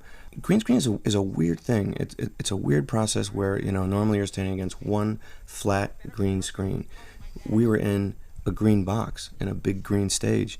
So after a day, you just just accepted everything. You just said, okay, well, and no one knew what it was going to look like. No one knew what it was going to be.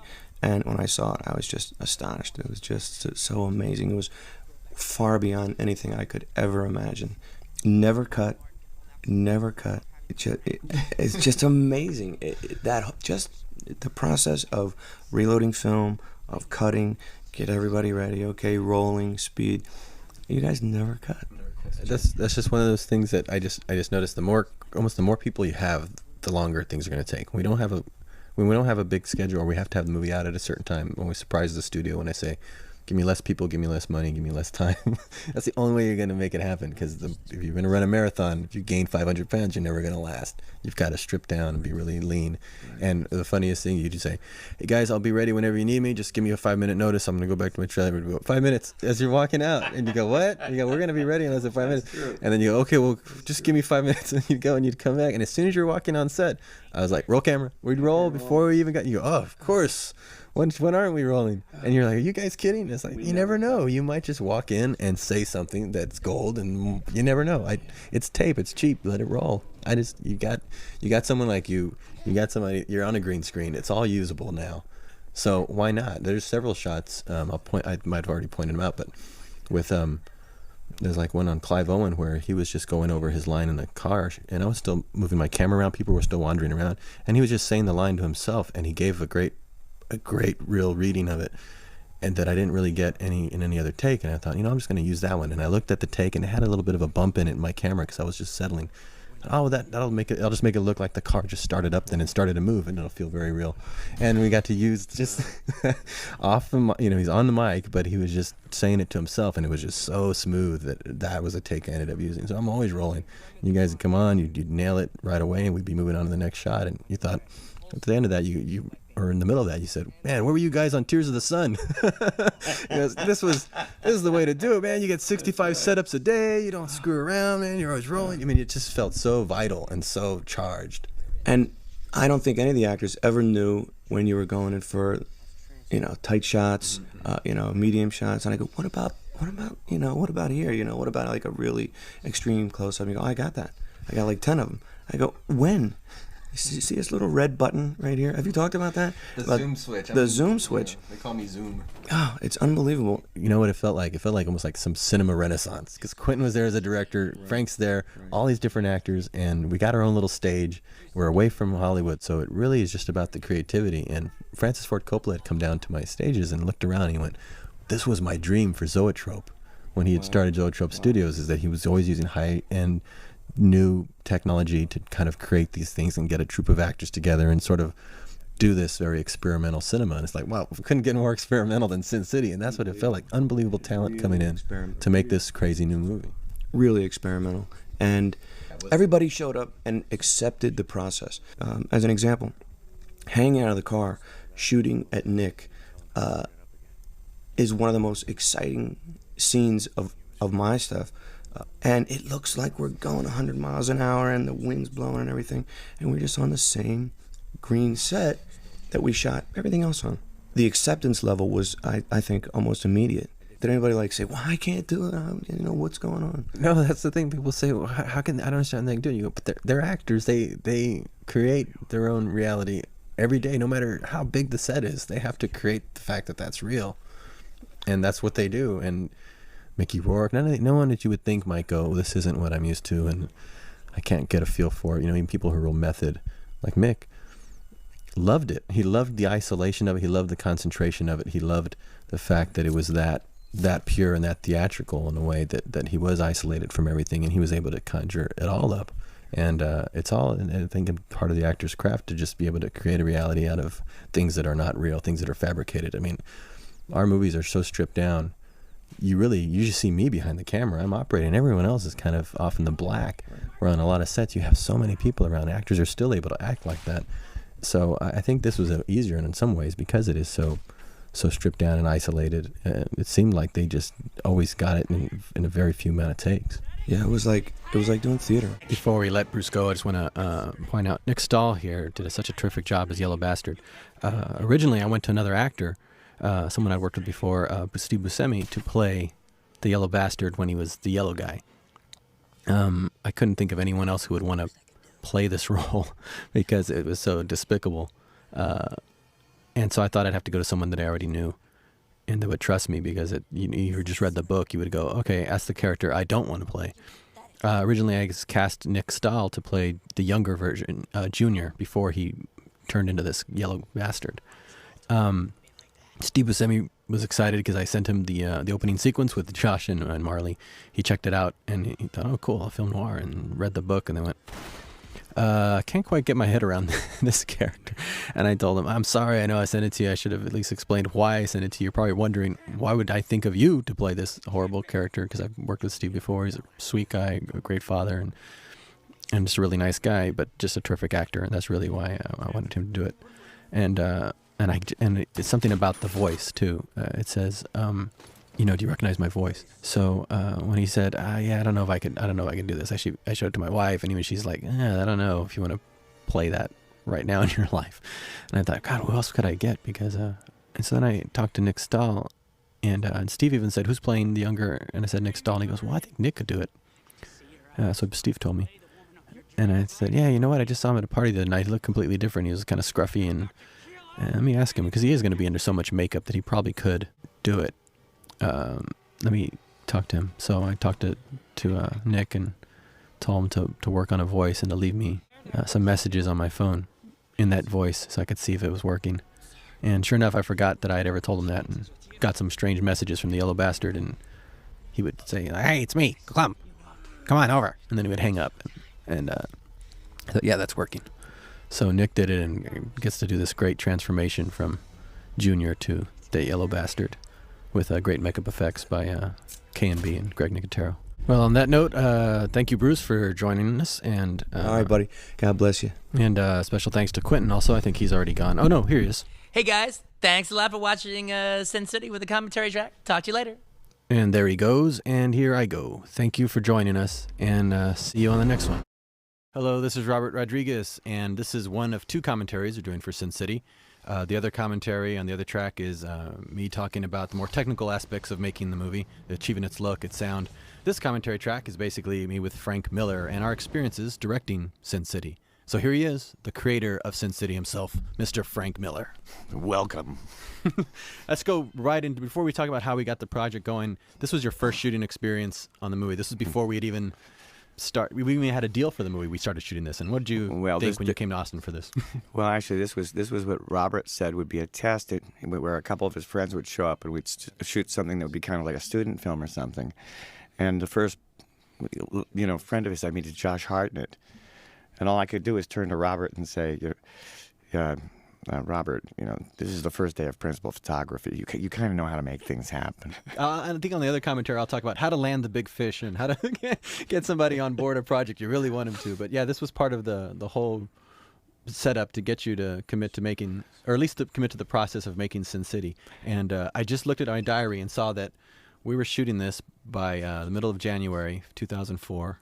And I had just met you for the first time November 21st, the year before. So between Thanksgiving and after New Year, we had this already going, and then just about a month after this, we were shooting the feature itself. So we moved very fast. It was an amazing day for me because I hadn't really pictured myself as directing, and the last thing I expected was to fall in love with actors. But there was a moment there when Marley Shelton just kind of quietly turned to me and said, "Why did I hire this guy to kill me?" And I explained to her that she had a very torrid but short affair with a man who turned out to be she had a very short, torrid affair with a man who turned out to be a mafioso. And she broke things off once she realized he was a criminal, but he was obsessed with her. And he told her that she was going to die in a terrible way, but she wouldn't know where it was coming from or who was going to do it. She had connections. She found out about a very peculiar hitman who was known as the Lady Killer, and would take you into that dark night gently.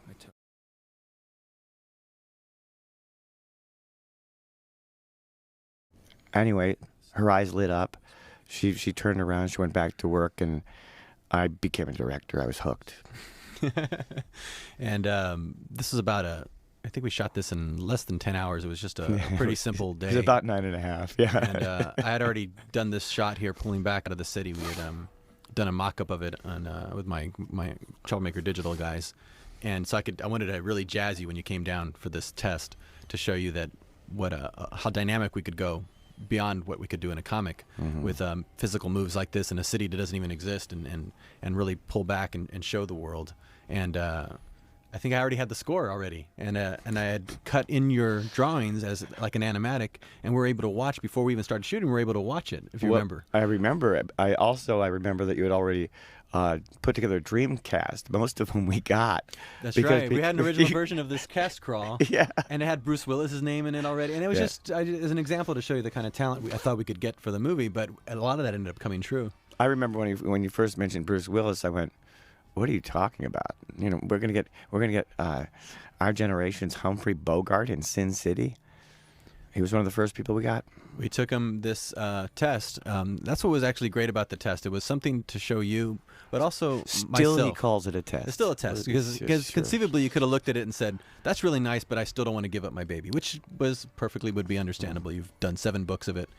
You may not want to risk going to another medium. I think my whole argument was I felt the mediums were very similar, that we didn't have to go make an adaptation of Sin City. We could just translate it the way you drew it right to the screen. I think that was the main sales pitch I had, the way I really wanted to do it.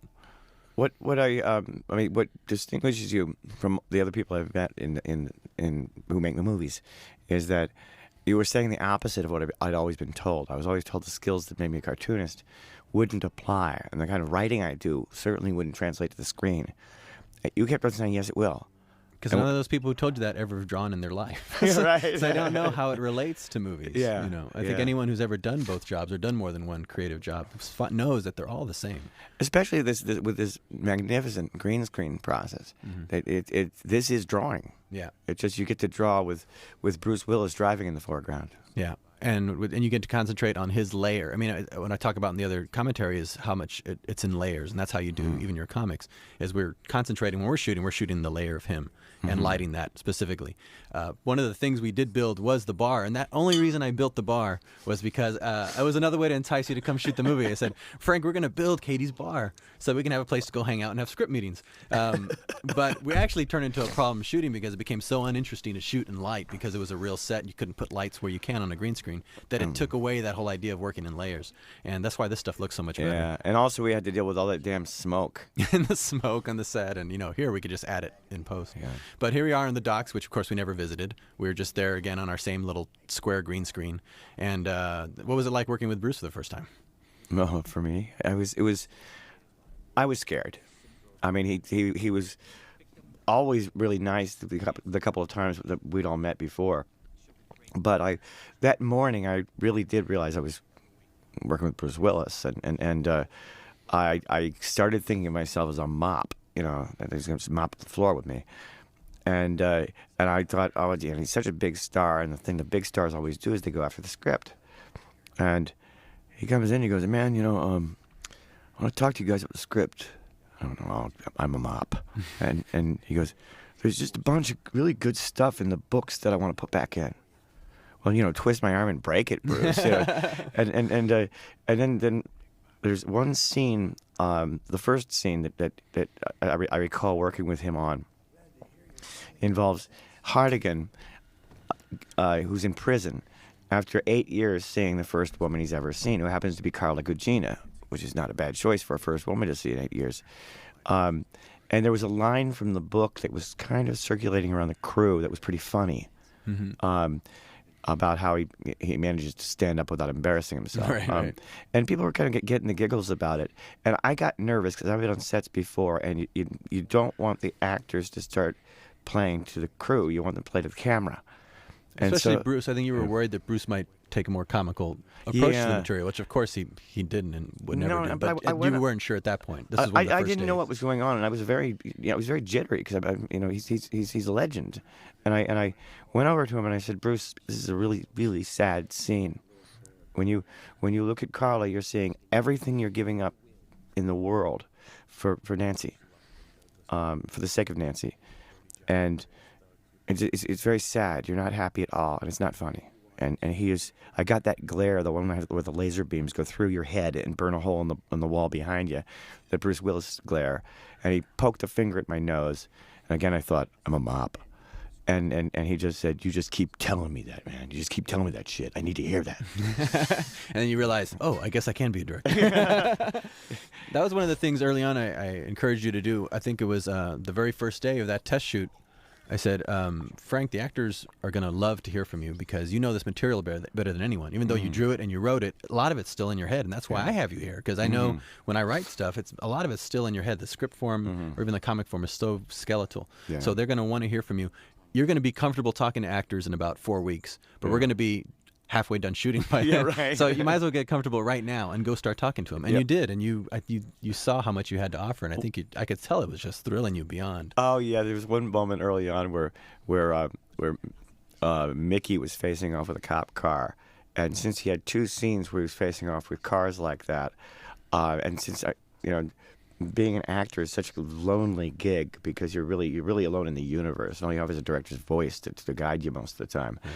I felt that he was in the wrong scene, and I went over to Robert, who was at his camera, and I said, I think Mickey's off on this one. I think he's in the wrong scene, and I think he needs an adjustment here.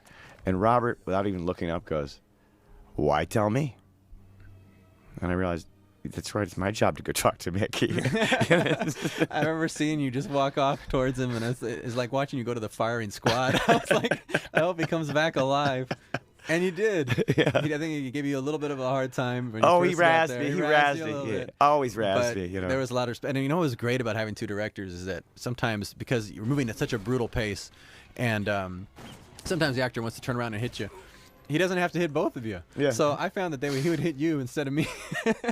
Because Mickey had worked with me before, so if he's got any anxiety, I would send you over to him, and then he would, pick on you a while, and then he'd come back. Then I could go tell him what we really wanted to tell him. I also thought one of the fun things about the co-directing business, besides the fact that I had you as a terrific teacher on a gig I never expected to do was that sometimes we would actually find we very organically split the labor, I thought, and, Right. and sometimes one of us would sort of, in a way, get a character that it would sort of like naturally become our character to work with, and with I remember when once I heard you and Benicio going into the Latin thing, I realized I was like I wasn't going to fly on the wall, and with me the character where I probably got the most possessive And was Mackenzie Miho. for me, I took care of little Mackenzie. Oh, yeah, because yeah, she's yeah. been on my set since the early Spy Kid movies. That's Oh, a I was father little and sister, daughter. little Yeah. sister to my Spy Kid actress Alexa. Vega. And for me, because it was one of my favorite creations, and because Devin Aoki and I had a good rapport. It was Miho. You and Miho, of course.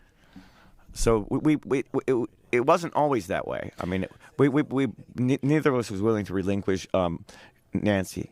No, Nancy. I mean, I think we kind of watched everybody ourselves, but there's some, in particular, especially by the time we got to Big Fat Kill, there were so many characters there. You gravitated towards Miho because she needed training, and Devin had never done anything like that, and you had a very specific idea for Miho, and that was one of your favorite characters. So I said, man, you concentrate on that. I'll take care of Benicio and Brittany and all these other pieces that we got to put together. So it was great. I mean, I got spoiled having you there, Frank. Well, that's why we're doing it again. That's why we're doing it again. I mean, we'll go into this later because it became such a big deal. But one of the reasons I thought they were wrong at the DGA for us not to direct this together, their big argument was, well, that usually doesn't work. And I thought, how can these guys have any prediction of what it's going to be like for us to direct together when we have no idea what it's going to be like? I mean, we're so individualistic. You write, you draw, you do your own lettering on your comics, and I do a lot of my own jobs. I thought you put two guys like that together. Seriously, there's understatement and there's understatement, and then there's what Robert just said. Yeah, you do a lot of your own jobs. Like, just look at the credits, folks. Look at your comics; look the same way. It's all, Frank did this, that. But I thought, by the way, I've got to say that I've got to salute you for the most violent credit in film history, which is shot and cut. I remember when you saw that, you said, "Oh, now I see. You're using words of violence to describe how you made the movie." Yeah, but I thought it was fitting. It's a comic title, but I thought you put two guys like us together, and we're just going to work so effortlessly together because we can just immediately we understand why we do the things we do, and it was just, and I just knew I was going to learn so much from you about directing because you're coming at it from a different angle. I learned a lot about directing from my painter friend, from my sculptor friend, and I apply that to movie making. I said, Frank is directing. If you look at your comics. You look at your Sin City books, they already were like the best directed movies never seen on a movie screen. I thought, look at his shot choices and his dramatic use of angles and character, and I'm going to learn a lot from this guy if I bring him in. So I really wanted you there, and you learned some things from me, but I learned a lot from you. I learned tons from you. I mean, among many other things, I learned how much I love this job, and how my comics can translate, and it's been a wonderful adventure. I think the main thing is that you realize that you have been doing this job all along. It's just was with a pen instead of a camera, because there's no other way you could have just walked in like that and been directing from the very first day. And that was my whole argument to the DGA. It's like, this guy's been directing. He's not a first-time director. Look if you just read his books and imagine this is celluloid and not paper. He's been doing it better than anybody. Look, there's Elijah Wood. I'll explain how he did that later. I remember I sent you a casting tape of him where I just was reading the voiceover of Mickey, and it was just a shot of his face in close-up. Because I didn't want to tell you who it was, because if I thought if I told you it was Elijah Wood, you would say, Frodo? Well, I don't know if he could be Kevin. But I sent you this tape, and you saw it, and you went, wow, that's pretty creepy. That's pretty chilling. Frodo eats people. Now, here's Mickey in the red room with our that was a Jamie day. King was the first actress we cast. Mickey was the first actor we cast. And you notice how much this does look like cartoons, but I mean, I draw pretty good tough guys, but Mickey Rourke is Mickey Rourke. Right here, look at his eyes. This is one of the reasons I really thought he could pull it off, is because we could just, he'll come through that makeup. We wanted to make him as ugly as you write him in the books, which is a man so ugly he couldn't buy a woman to be with him. Well, and also I draw pretty good girls, but Jamie King is Jamie King. And I think she was the first actress who came in for that. We saw her and we thought, it was instant. It was instant. It's got to be. She just simply came in and owned it. She really comes off as reminds me a lot of Kathleen Turner in Body Heat in some of these sequences where she's. Oh. I also love the fact that she has two characters to play. Yeah, and if we do a sequel, she'll have to play both at the same time. Now, the reason she's gold here is that technically possible? Yeah. Do you think so? Yeah, I think we could probably pull it off. You think I don't know that? I think for this reason, there's sometimes color in here. I had to go very bold right away the very first time we started talking. As soon as you arrived on the set, I already had some changes to make, and I said, Frank, we can shoot Marley Shelton in a black dress, but it would look really cool if we took the idea from The Babe Wore Red, another short story. It wasn't in The Customer's Always Right. And we started off the movie like that visually. So I showed you the 2 tests. We shot some tests with Marley in a black dress and in a red dress, because if we had to make a decision, because if you're going to use it black and white, you don't want to use red if you're going to go black and white with it. Otherwise, it just goes a very dull gray. So it's better to use a black dress than a red dress if you're going to not use the color. So you looked at it and you go, oh, let's go red. And so I thought, oh, this is going to be fun. And then later I said, because we shot this in color, I think that if you'd drawn the Marv book now, you might make Goldie somewhat gold. Distinguish her from Wendy. I didn't. When I did the Hard Goodbye, I hadn't even thought there ever being any color in the city. It was a later idea. So I thought, well, I'm thinking of that as an option to maybe differentiate them, and also to have a great color, idea. Using color as a weapon is what you called it when you said, oh, you're using color as a weapon. I like that. And that became sort of the idea. So that's why we chose to make things like blood red later. Some of the cars, we ended up bringing color back in, just whenever we thought we were losing an idea. And coming up here, you're going to see the pill bottle have a color, because that becomes an important item. And it just became, by shooting in color, we could decide later. Now, here is Lucille. This is the first time you worked with Carla Gugino. I'd worked with her several times before, but she looked so much like your book. Yeah. When I was looking at your book, I thought, this looks like Carla Gugino. And you'd never met her before, No, I'd never obviously, met her. but I'd never so met her. much like She's really remarkable, because sometimes I think that in some ways people are a little displaced in time, and I think of Carla as being a real dame from the 40s, who her diction is perfect. She's line perfect every time. She's got a very womanly figure, and I mean that in the best possible sense, but I don't think anybody's watching this movie needs me to tell them that. And she carries a real film noir class with her that is not modern. I adore her. she was looking so forward to doing something very different and loves film noir, and as does Bruce Willis. I just, from knowing them earlier, I knew they would in particular love to do this kind of movie. And it was great to bring in people who are really fans of this genre, because you can tell as they're holding the cigarette, as they're saying the lines, they're doing things they've always wanted to do in a movie and never thought they'd get the chance to do, and doing it in such a modern, savage way that it made it exciting again. But if you look at her hair and how it falls across her face. Remember, you kept pointing out her profile and going, look, she'd make a perfect Lois Lane. Look at this forehead. Look at this nose. And you would be practically drawing on her face with your hand. Yeah. And then Mickey here was just, this is one of the first scenes that I really wanted to tackle because I love this scene in the book.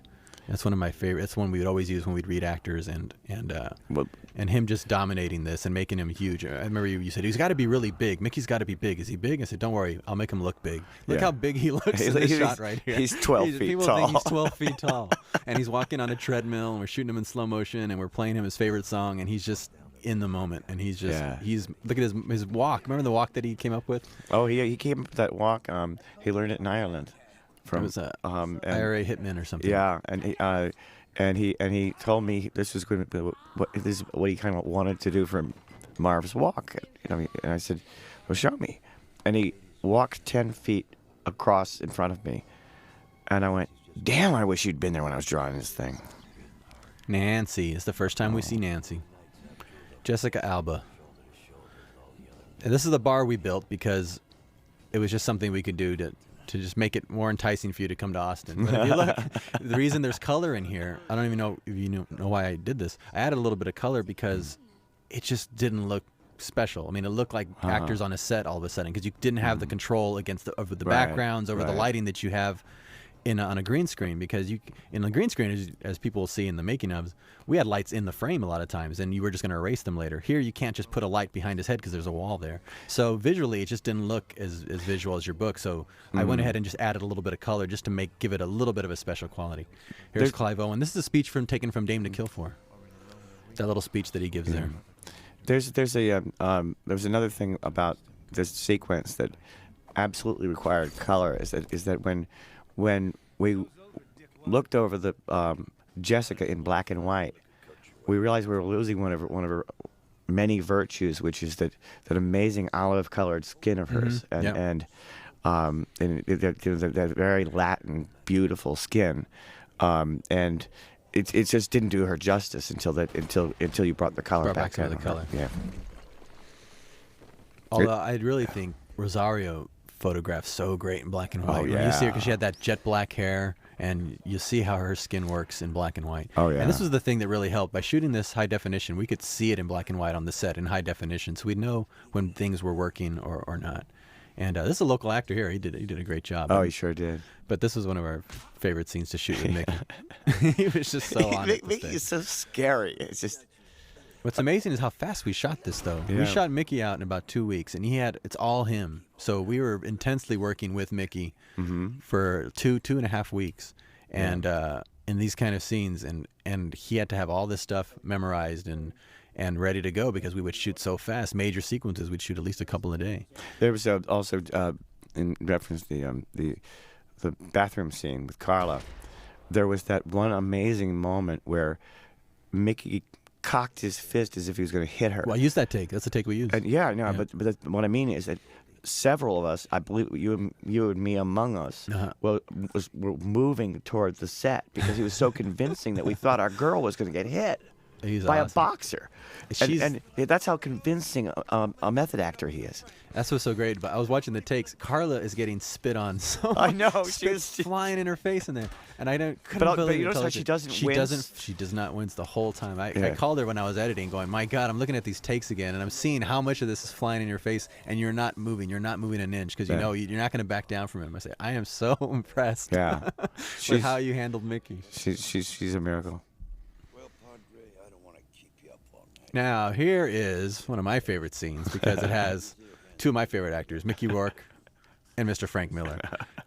You're great in this scene, Frank. I said, I'm going to put you in this movie, Frank, and you're going to be good. It's not going to be like where those writers always show up in their movies and they suck. They're the worst thing in the movie. So people are going to be amazed that you're going head-to-head with Mickey and pulling it off. And you're great in this. And it was so fun directing you, and I also knew it would give you a good... another view of directing from the actor's side. Did. It was one of the most important lessons I got in directing, on this whole odyssey. Was it taught me just how lonely a job acting is. Yeah. And how much you count on the soft voice of the director guiding you through it, because it was you would bring me back down when I would get too histrionic or tell me just where to shoot a glance so that would give the line greater meaning. And it was and I know it took a few takes too. Look at that look. Look at that look, Frank. You're very mean, man. And also you don't even notice it. You gave me a great death. One take. Said, Frank, you got to give me a good death when you get shot. And you cock your head back and your hand. I was like, oh, Frank, that's disgusting. Great job. I think you also notice what green screen? I mean, people say, how's it working on green? All you see ever when you're acting is all these lights blinding you, especially in a movie like this. You don't have no sense of your surroundings. No. But you also get into this, the driver's seat as far as what it is like to be an actor and hear from the director, or not what you're not going to hear from the director. But what I learned also is, because I've really got to say that probably if I had to pick a major thing that I learned to concentrate on, that I'd never done before, it was working with the cast and finding out how much I love doing it. But it was the experience of the brief experience of acting that made me start talking to the actors a lot more and a lot more consistently, rather than just coming in, barking something and expecting them to figure out what I'm talking about, but coming and reminding them and cajoling them and praising them and so on, but always mainly giving them context, letting them know where they were. When you're working with a volcano like Mickey Rourke, I don't think he needs much in terms of acting direction. He just needs to know where he's supposed to be and what happened before and what happens after, because we don't always shoot in sequence. No, that's the great thing about you being able to come in here, is that you knew the material, so you're actually able to give them a very playable direction. You're not just giving them, you're not just making a comment. You're actually telling them something in context, something they're not thinking about, to help put them in that place. And it's something that they can actually play, and that's one of the main things about when you're directing, is if you're going to say anything at all, say something that they can actually do, something that'll actually make sense to them to try and play towards something. And the other thing I'd comment on is something I learned when I was being the priest and I was hearing you, was that you speak very gently to the actors when it's in performance. and that helps them concentrate. And that affected my manner. Rather than storming on all the time, I would treat it more like a private conversation. So, in a lot of ways, I think that a huge part of direction is invisible even to the crew. Yeah. Because I mean, if it's me going over and just talking to Miho, for instance, it's like we're just having a little chat, but it's the two of us creating a character. You taught me a lot that one day about how important it was to keep the communication going and to make it a bit more intimate than I was doing so at first. I also wanted you to shoot that scene that you acted in early on, and I think that gave you another lesson, which was make everyone feel it's a win-win situation. Let's like, hey, Frank, we'll shoot you as the priest, and if it sucks, we'll cut it together. We'll reshoot somebody else later. We're here in 3 months. And so when you're throwing it away like that, you almost are more relaxed because you know, well, if this isn't any good, we're not going to use it. So the pressure is completely off. And I do that with all the actors. I always tell them, we're going to shoot a take. Go out on a limb if you want. We'll go back and watch it. If we don't like it, we push erase. We're going to rewind the tape and erase it. So when they know we've got that freedom and that capacity, they are a lot freer to, and we just keep rolling. We just keep rolling and rolling so that people feel very comfortable, like everything's a rehearsal. So nothing ever feels like you're on the spot actually making a movie. We're kind of just fucking around until it's actually time to make the movie. But in that time, we're actually shooting all the stuff that we need. Well, one moment I came to love, first experienced it with Mickey's extraordinary performance, is that there was moments where you and I would just shoot a glance because we'd just gotten the take, and there's no reason to try anymore. I mean, and sometimes because Mickey is such an emotional actor, he would seem completely off, and it would be like I wouldn't know what was going on. And then there would be that moment where I would always say to the guys who were sitting with the monitor with me, he's going in, because all of a sudden he'd just immerse himself and Marv would come out, and it would be perfect. An extraordinary actor. I remember this one in particular. This shot right here, I gave him very specific direction. I think I actually even at one point finally gave him a line reading, and then I went back to show him because right here.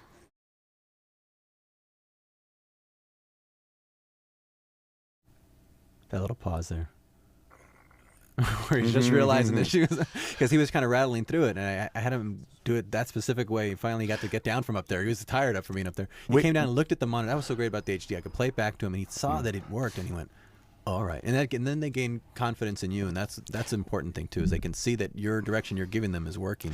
That helps a lot. That very same scene was one where I did one of the boldest moves I had, which was because Carla and Mickey had to play it separately. It was one of the rare times where Carla seemed to have trouble staying in character and staying focused, and she was, so I decided that I'd be Mickey, and I read her lines and I growled them, and I could see her back straight and her attitude intensify, and I went. You know, and she just said thanks. It was a wonderful moment. Oh, that's one of the most fun things you can do is go and actually play with the actor. Well, be that other character off camera, because then you're giving the performance you want off camera for them. But also, you and I were practically fighting over who got to do that. Oh yeah, you saw me doing it in all the reharsals with the actors when we were auditioning, and you're like, that looks like fun. I want to do that. Yeah. And then you realize you have to learn all the lines. That's the other hard part. You got to learn. You got to know everybody's dialogue so that you can go play any of those characters at any one time. This is great. Mickey doesn't like to do stunts usually. He's like, I've gotten hurt so many times on movies. Let the stunt guys do it. But we gave him an axe and he would go around. He got so into it, chopping people up, and beating people up. It reminds me of what happened with Mio, where she would she had an excellent stunt actor, and I mean just a superb stunt actor. But as she got more and more into character, she'd be released for dinner. She'd be aching from head to toe because I was working her so hard, sometimes 6 extra hours a day, and she'd be heading out, and she'd come over and go, oh, what's happening there? And I said, oh, there's a hand grenade going off between your feet, and you're so quick you jump and ride the blast instead of being blown to pieces. And she went, okay. Then she went out to dinner, then about 30 seconds later, I hear Brian Betway's voice say, "Cut." She wants to do it herself. That's right. People got into doing stuff themselves. This is Frank Miller rain. I loved how you make rain and snow look in your books, and so this is one of the first shots we try to accomplish visually. But also, I got such great footage of Mickey here. It's We're playing amazing. music, and we played a voiceover. Then I just played this one Johnny Cash song over and over again. And the footage was so great of him here. I won't tell you what he's thinking about, but I gave him something to think about, and he's thinking about that right now. And that's right. That's right. And I went back. I already told you, Frank. Hey, Frank, I think we need to re-record his voiceover for this section, just for this section, because there's so much more going on visually now. And we re-recorded it there on the set with a good microphone. Got that voiceover right there. I showed him the footage that was cut together, and then I said, "Here, let's go re-record it now." And he did. And that was one of the several times in the shoot where crew members were getting teary-eyed. Yeah, because it the was a big performance moment. was so powerful. You're really in the presence of something when Mickey turns it on like that. And it's a completely silent performance. So much of this performance is silent because it's voiceover. So it's having to do that visually with a face and with the emotion coming through a face. And here's through makeup. So he's doing that through makeup. Here's the spinning passing out scene. I've always wanted to see that done in a movie again. I look at your book. Okay, what is this? Spinning down. Oh, here's where Jamie just looks so cool, so powerful in this scene. And there's our girls that we shot a month later for Big Fat Kill and stuck them in digitally there. And those amazing Alexis eyes. Yeah. That was one of the other color things I wanted to pull back. I said, God, I hate to keep taking from your other books, Frank. I know that's not the right character. You have a whole other character in another book called Blue Eyes, who's an assassin. She has blue dress, blue eyes. We'll get to her. We'll get to her, but I didn't want to take away from that. But God, Alexa's eyes are so gorgeous. I'm looking at them on color when I'm there editing, and I turn it to black and white, and that's another color that just doesn't do anything in black and white. If you have a pale blue, like Jackie Boy's car, or a red in black and white, they just don't look like anything. They just look like a very pale gray and lifeless. I said, can we bring back her eyes? What do you think? And I showed you a test, and you went, yep. We got to keep those eyes. We got to keep those eyes. Matter of fact, when one of the most distracting things when she was on the set was those eyes of hers, because you can't take your own off them. I mean, it's just she's got a pair of the most striking eyes I've ever seen. We haven't talked much about the other actors because we're still working with Mickey and Jamie. We'll get to them, but I do remember saying, because you were in New York when I found Alexis Bledel came in and cast, and I said, Frank, you better be sitting down when I send you this tape, because it's like your Becky popped off the page and was walking around and talking in the room, and you cannot believe how much she looked and talked and sounded and felt like. And that was just her test. Just her test. I mean, once we really got her working, she was Becky. Yeah. And Rosario, we'll get to Rosario when we get to the Big Fat Kill. Okay. She kind of makes an early appearance here. But Mickey look at Mickey. By now, he was just carrying himself. I like how his theme music kind of comes up here because he's kind of turning into your Dark Knight. Yeah, right. It's one of the things you mentioned was that doing Marv was kind of your way of doing your own Dark Knight. He had the cape, he had the. This isn't a Dark Knight. This guy makes Batman look like a pansy. So I know one of the things that you were really looking forward to when I told you we're going to make a movie was, the cars. We got to get the old cars. Oh, the cars. The cars. And you drew a lot of those cars off these little Matchbox type cars. Oh, no, they were mostly like Franklin Mint models. I've got about 250 of pretty high-class die-cast metal cars that I draw from. But I alter them a lot. Right. And because the cars are characters in the story, and they're always flying. They're always in they flight.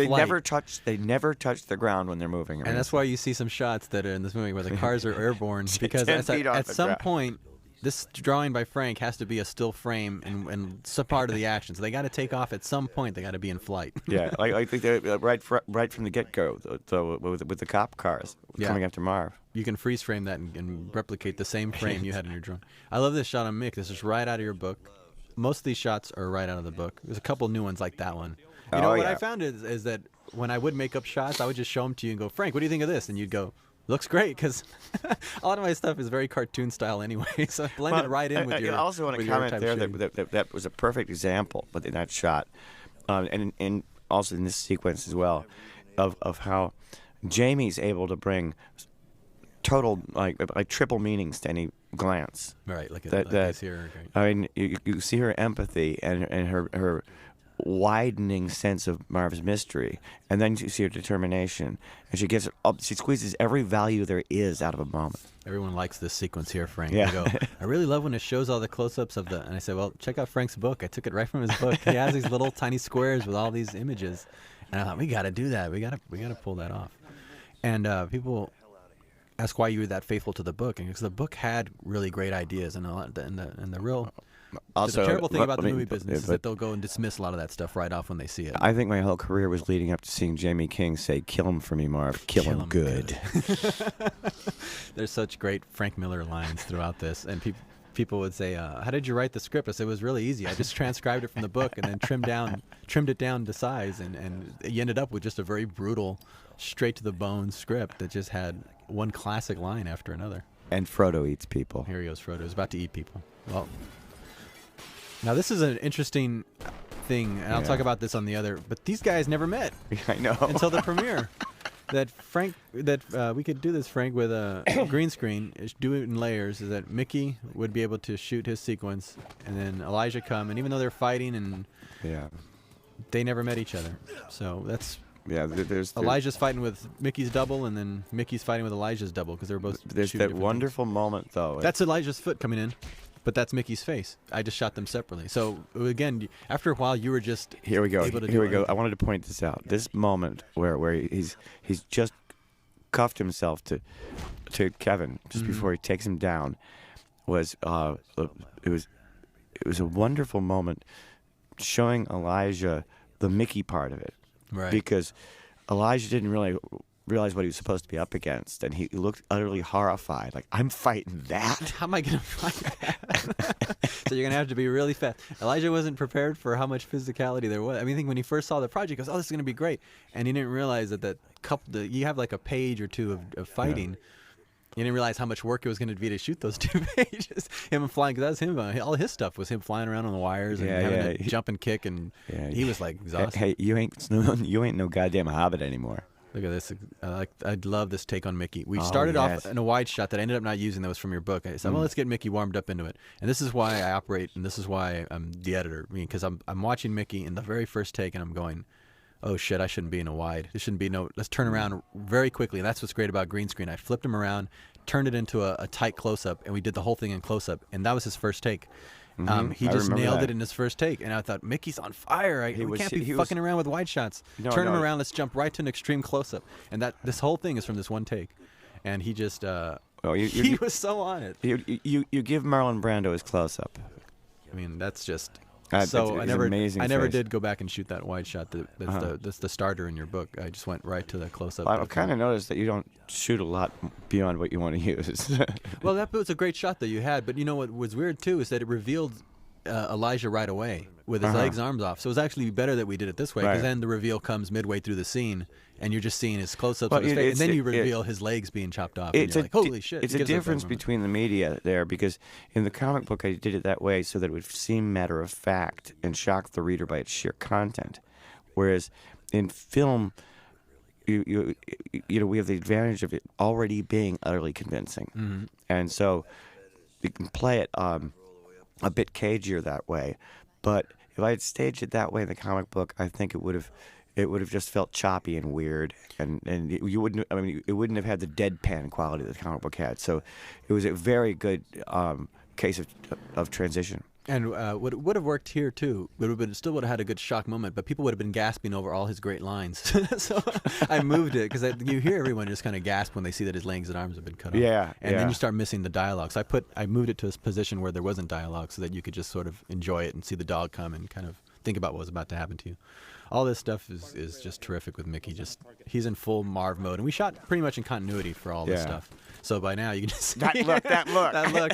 He's now Marv. He has been transformed over a period of 2 weeks. Yeah, I remember when you were editing and we got to this sequence. It was like, you know, I remember us talking and all I could say was, well, let's just like cut to it and have him just beat the crap out of everybody and like Right. lose all the in between All shots. the in-between shots. Let's just do the beat the crap out of people. Now we got somebody we both wanted to always work Maestro.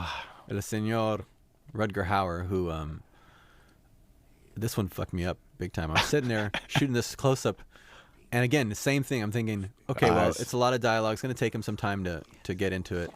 Let me just go ahead and shoot the rehearsal. So we shoot the rehearsal, and he's already just nailing, giving me the take on the very first take. And I'm like still figuring out my camera position, and I'm shaking around going, holy shit, he's delivering. And I got to get my game up. I mean, he was just so on it. Also two of the best ad-libs I've ever heard. That's right. We didn't have people ad-lib the script. Almost not at all. Unless they did something like this. But he had two pieces in his one little scene where he refers to himself as a helpless old fart instead of old man. And another where he says, Kevin, we're going home. Yeah. And he ad-libbed a lot more than that, which I told him didn't work. Right. But yeah, sometimes he was just in the moment, he'll come up with something else. But that was the most liberty any of the cast took. But he was really wanting to do this with a shaved head. Well, he did it with a bald cap, which I wasn't sure was going to look right. So we did a test. And Nicotero can do by anything. Lighting, it's real hard to pull that off. Even Nicotero was afraid. But with this kind of lighting, you can kind of get away with it more. But it was much more striking, and it was much more faithful to the book. And again, he has the coolest light blue eyes. Oh, they're that amazing. I ended up going ahead and turning him a little bit green there. Yeah. But I just thought we got to make him a character and really have him stand out.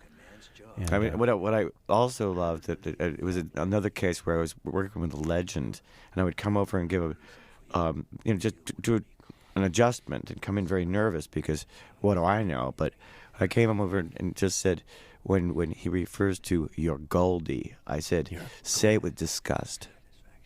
You're talking about a hooker, and he just knew it was nuanced, but it got just across the right punch. Look at this stuff on Mickey here. You would never know these guys were not sitting in a room together when Never they did know. this scene. Never know. We shot Mickey in March and we shot Rudger in November. And I showed Rudger Mickey's footage, and but Mickey was just there listening to me read off camera, and he was giving me all those great reactions. Remember, we looked at that and go, "Wow, we've got so much to work with Mickey there." Yeah. He just delivered so much off camera. Again, he's not talking; it's all silent, but you can just see so much going on. And that's what amazes me is through that makeup, you're seeing so much going on in his head. Well, what also that Mickey's got that amazes me is that, sure, he scares the crap out of everybody in that bathroom scene with Carla, with his sheer vehemence, but he gets very businesslike in his carnage, and that's when he's really the most terrifying. Now, I kind of, one of the things I was concerned with is you didn't really, even in the book, you don't really start laughing with Marv till about here. you realize you're in on what Marv is all about, and I thought that would be too late for the movie. So I did go back and I did move a lot of the voiceover stuff around, sort of shuffled some things around to try to bring some of that, not humor, but just sort of getting on Marv's side. It's humor, but it's also understanding him a little better earlier on. I think that's what helped win people over to his side, because this was the toughest one we had in editing, was figuring out. Remember, Marv one seemed to be the one that just was the hardest to get to work, and it ended up being the one that worked the best once we kind of figured all that stuff out. And Mickey here, Mickey's amazing. We try to make him look ugly, but look, he looks like Brando right here. Yeah. Look at this face here when he's smiling. I think that he's like better looking than ever. I think Brando's an apt comparison with Mickey in a lot of ways. That's really funny. And then I love this bit. Let's look. This stuff is, these are added shots, but again, this is one right out of your book. I mean, most of these shots are out of the book. Tell me I'm gonna kill my mom. Except for a few choice close-ups. Usually, mostly everything is from your book. And this one is definitely from your book. Is this pullback shot on Mickey standing there in court with a fist in the air? I mean, we just replicated the book with a screaming judge and the fist and the backlighting. I love the 40s feel of this. I love the raised fists and all that. And this very Frankenstein-looking background with the old chains. And and here's the idea. This is one of the reasons I mentioned doing the Goldie switch, is because then in this shot, because we didn't shoot it with this intention, I didn't think of this till later, was that as she walks forward, because of the lighting I had going on there, she could go into shadow and then emerge in black and white out of into this light and be black and white, and you realize that he's thinking it was Goldie. So as much as you can get in the point of view of the character, and that's what's great about voiceover and about your books, is that the voiceover puts you in his mindset. Again, look at how much he's giving you with that look. It's crazy. That's the $1 billion face. That look right there on Mickey's great too. Oh yeah, he's amazing. He was just so into it. You know? I love this single moment too. And people might find it corny, but I find it genuinely. That's what I loved about your books, is that each one of them is a love story. Absolutely. And I thought, what a great way to do a love story. You don't have to pussy out and make a love story. You can do a love story like this. This is the kind of love story I want to do. This is a great sequence here when you shaved him and then put that helmet on. Kind of looked a little like Patton. Yeah, right. But I remember one time Mickey was saying, because this was early in the shoot, and Mickey needed some sense of what he was supposed to be doing, and so I went and got a T-shirt that had one of my covers on yeah, it. totally. And he just looked at it, he went, "Thanks, Frank," Thanks, and he that's it. didn't need any help And after look at that. he's nailing that Yeah. image you drew. Yeah. And you realize that drawings are so powerful like that. People, I mean, movies are a visual medium, yet an actor gets a script and it's all prose, and they're like, well, what the fuck are we going to be looking at? And they see your books, and they go, I see it, and now I read it and understand it, and it's much more powerful. I that mean, way. yeah. I mean, let's be plain. Screenplays suck. They suck. They're the worst. They're these stale, lifeless things that don't really tell you what's going to happen when you get your fingernails dirty in a movie. And we did have the advantage that I'd done all these years of drawings, and we had them all up. Everybody had the books. Everybody had the books. But also, what I did was I did all the voices for the actors and cut together an animatic using just your drawings, and we could tell where we needed to add shots or add add moments. But also, you could just see how powerful visually storytelling it was. I mean, it was just telling itself. Oh, here's Brittany. This is why I built the set, was for Brittany. There's a 2-wall set there, and when she came and did a rehearsal for us, she came in and auditioned. She actually came in the room and auditioned, which she didn't have to do, but she wanted to show you what she could do. She came in and she blew us away. And Blew us away. And I said, uh-oh, she's going to be walking around a lot. Now, that's going to be a lot of extra work for my green screen guys. Why don't I just build a 2-wall set and then let her just roam? But the thing is, and she's all over that set. this particular set gave this particular scene a wonderful kind of honeymooners tone. Right. And because most people don't remember, The Honeymooners was an extraordinarily bleak show, and this feels like it. And if you look at her performance, she, like Carla, completely nails the genre in a way that doesn't even try to owe anything to modern times. She's another one who really loved this genre and could not wait to come do something like this. And then here's our Clive. My man. Remember, we had a couple of different choices for this character. None of them were available, and we're almost getting ready to shoot. We shot so quick. It was like, who are we going to get to play Dwight? Because you draw that character with so much, I guess you can just call it character in his face. I mean, that you can't get these pretty boy actors they have today. You got to get somebody who looks like they got some life to them. No, we need a man. And I've always wanted to work with him. And just off his BMI commercials I showed you, that's all I could get at that moment. You actually showed me one, and I said, we got him. You said, well, that's him. Well, if you think, by then you were so onto my casting. You went, well, if you think that's the guy, let's just get him. But also, because I trust you now. There was one shot that I showed you this one shot where the guy he's up against blows his brains out, and Clive simply he doesn't look sick or anything. He just looks away rather annoyed, like he's seen it before a few dozen times. And you went, that's Dwight. Yep. And he came in and he loved doing this, and Benicio Benicio was just great. I saw him at an Academy Award party, and he had this long hair. He was growing for another movie, and I thought, oh my God, there's Jackie Boy. I said, don't cut your hair, whatever you do. I want to show you this project we're gonna do. And now, he wanted the chin piece, he wanted the nose piece. People wanted to look more like the books. It almost became a competition or something. It became like we were becoming a cult. It really this is an opportunity for actors to just really get away from themselves and play a character. And that was so great about your books. And I didn't have any worry about casting. I mean, early on when I told you some of the actors we could get, you mentioned, well, we don't have to get big stars for everything because that might take away from it. And I mentioned that, well, a lot of reasons why they're big stars is because they're such great actors. They're really good. And you don't have to worry about them getting, be spot the star because you have such great characters in these books, so defined characters that you're going to now look at this and not see Benicio. You're going to see Jackie Boy. See, I've also got as a first-time director, I was at first feeling very threatened that these these rather amazing actors would be, would make it very difficult for me to do my job. And I learned otherwise. They make it easier. That was an experience you had on, I think, RoboCop 2, is that people were just making up their own lines. And that was one of your big worries early on. Is like, well, what happens when we get these big stars? Are they going to just start demanding all these changes? And I said, no, we're not going to allow that. If you let that start happening, it's a train you can't stop. But from the beginning of you saying, we're going to stay so faithful to the books that I'm replicating the shots, we're going to say the dialogue as written, And if it's not working, you just got to give it a little spin. We're not going to start rewriting the dialogue. We're not going to start changing things. It'll work if it's done correctly.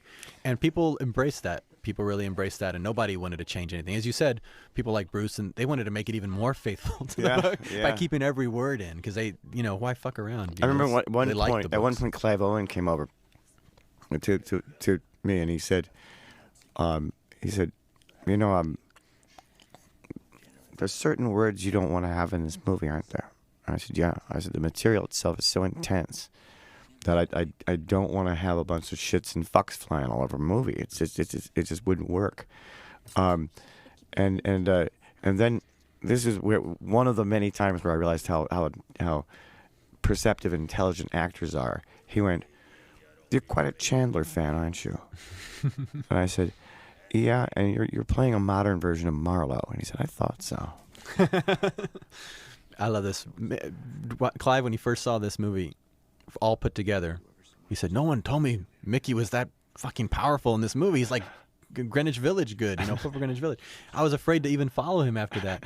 But as soon as he saw this scene of himself, he went, okay, he felt a little better. And notice the wonderful touch he has here was when he says you didn't flush, he goes soft on the word real flush. Soft, That's a piece of artistry, I think. That was one of the things is, as the editor, I'm already watching these going, I know which take I'm going to use. Yeah, and I think we all knew that. And I go back and you can play it back to the actor, and even they don't want to touch it. Yeah. That's one of the fear people have of HD, that people, everyone can see what you're doing. They're going to want to do it again and again. It's like, no. Once they see it, they know it's magic. They ain't going to want to touch it. This look here is so intense. I love that. This is that great shot you have in your book. I wanted to replicate that. If you see the color it actually bleaches out more to replicate more of the book, and then it goes back to normal right about there. I just wanted to get so much as close as I could to your book, is like right there. I just love that shot.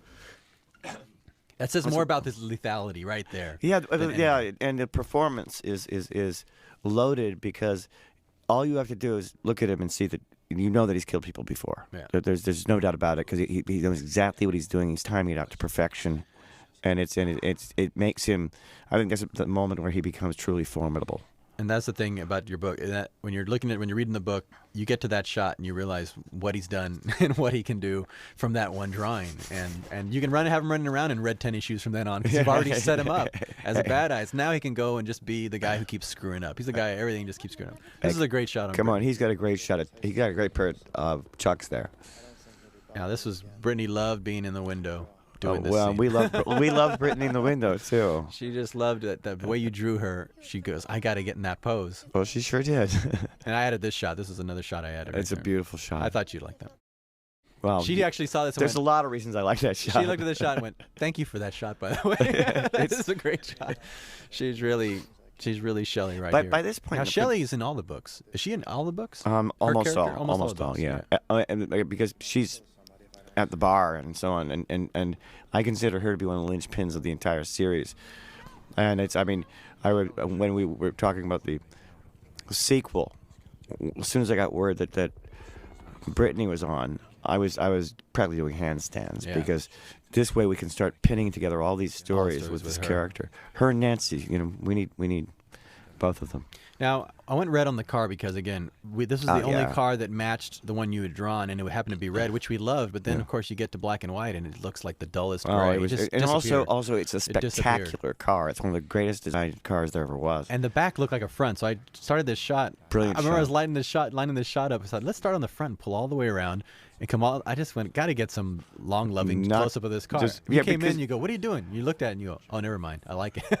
I didn't like it. I loved it. It's because what this does more than any other shot I can think of in the whole movie, is it reinforces the car fetish that's part of Sin City. Yeah. Which you've got to have there, because this stuff's about cars too, and that's one of the main things you wanted to draw when you first put Sin City together. This whole idea came from the idea of, what were the three elements? Or four? Oh yeah, there were three. It was like all the guys. Actually, four. All the guys are tough. All the trench coats are long. All the cars are vintage, and all the women are gorgeous. I think we got that in this movie. I think so.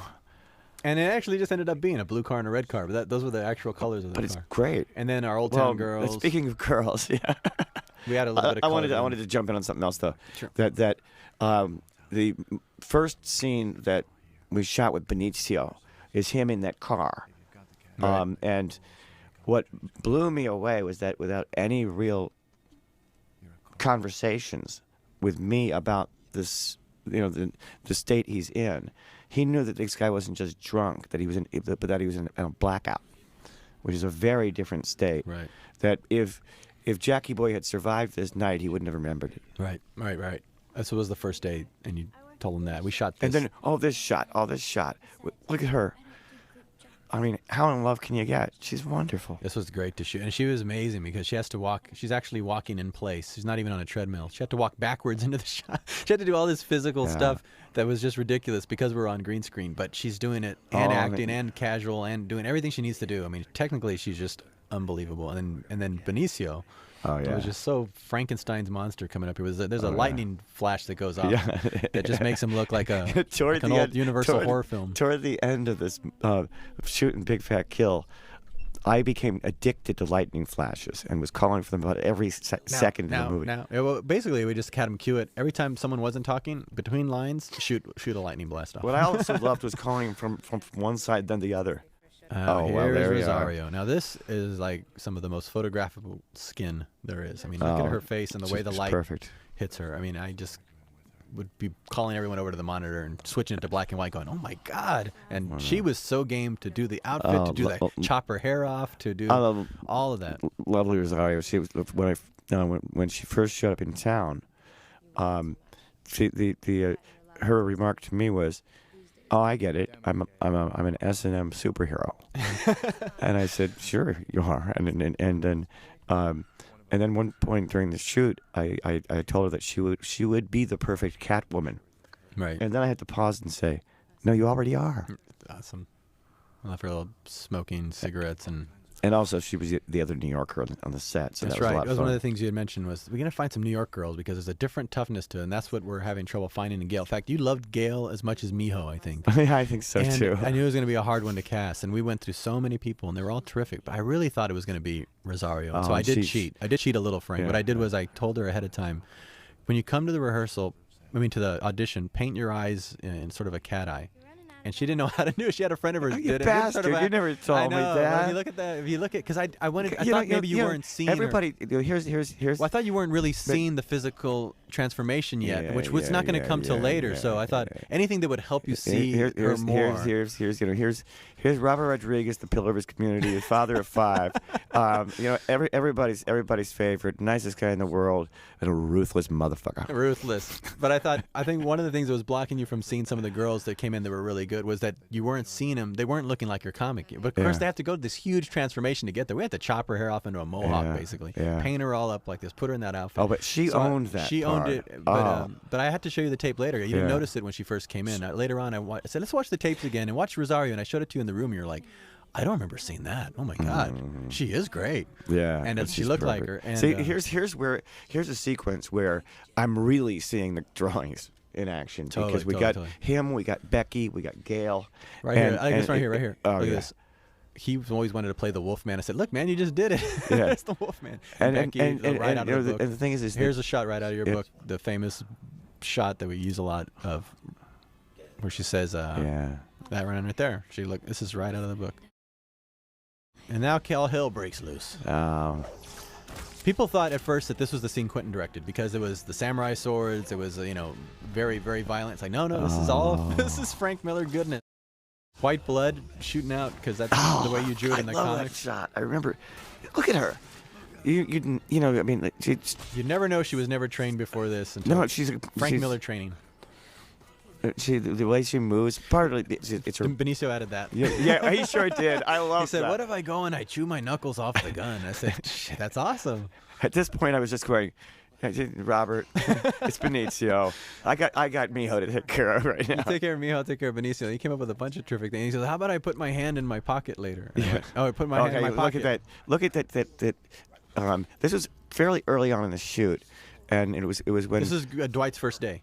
This is actually his first day of shooting. It's him running out there on the green doing this. Okay, but also I'm talking about the Miho sequence where she's ducking around and all of that. Right.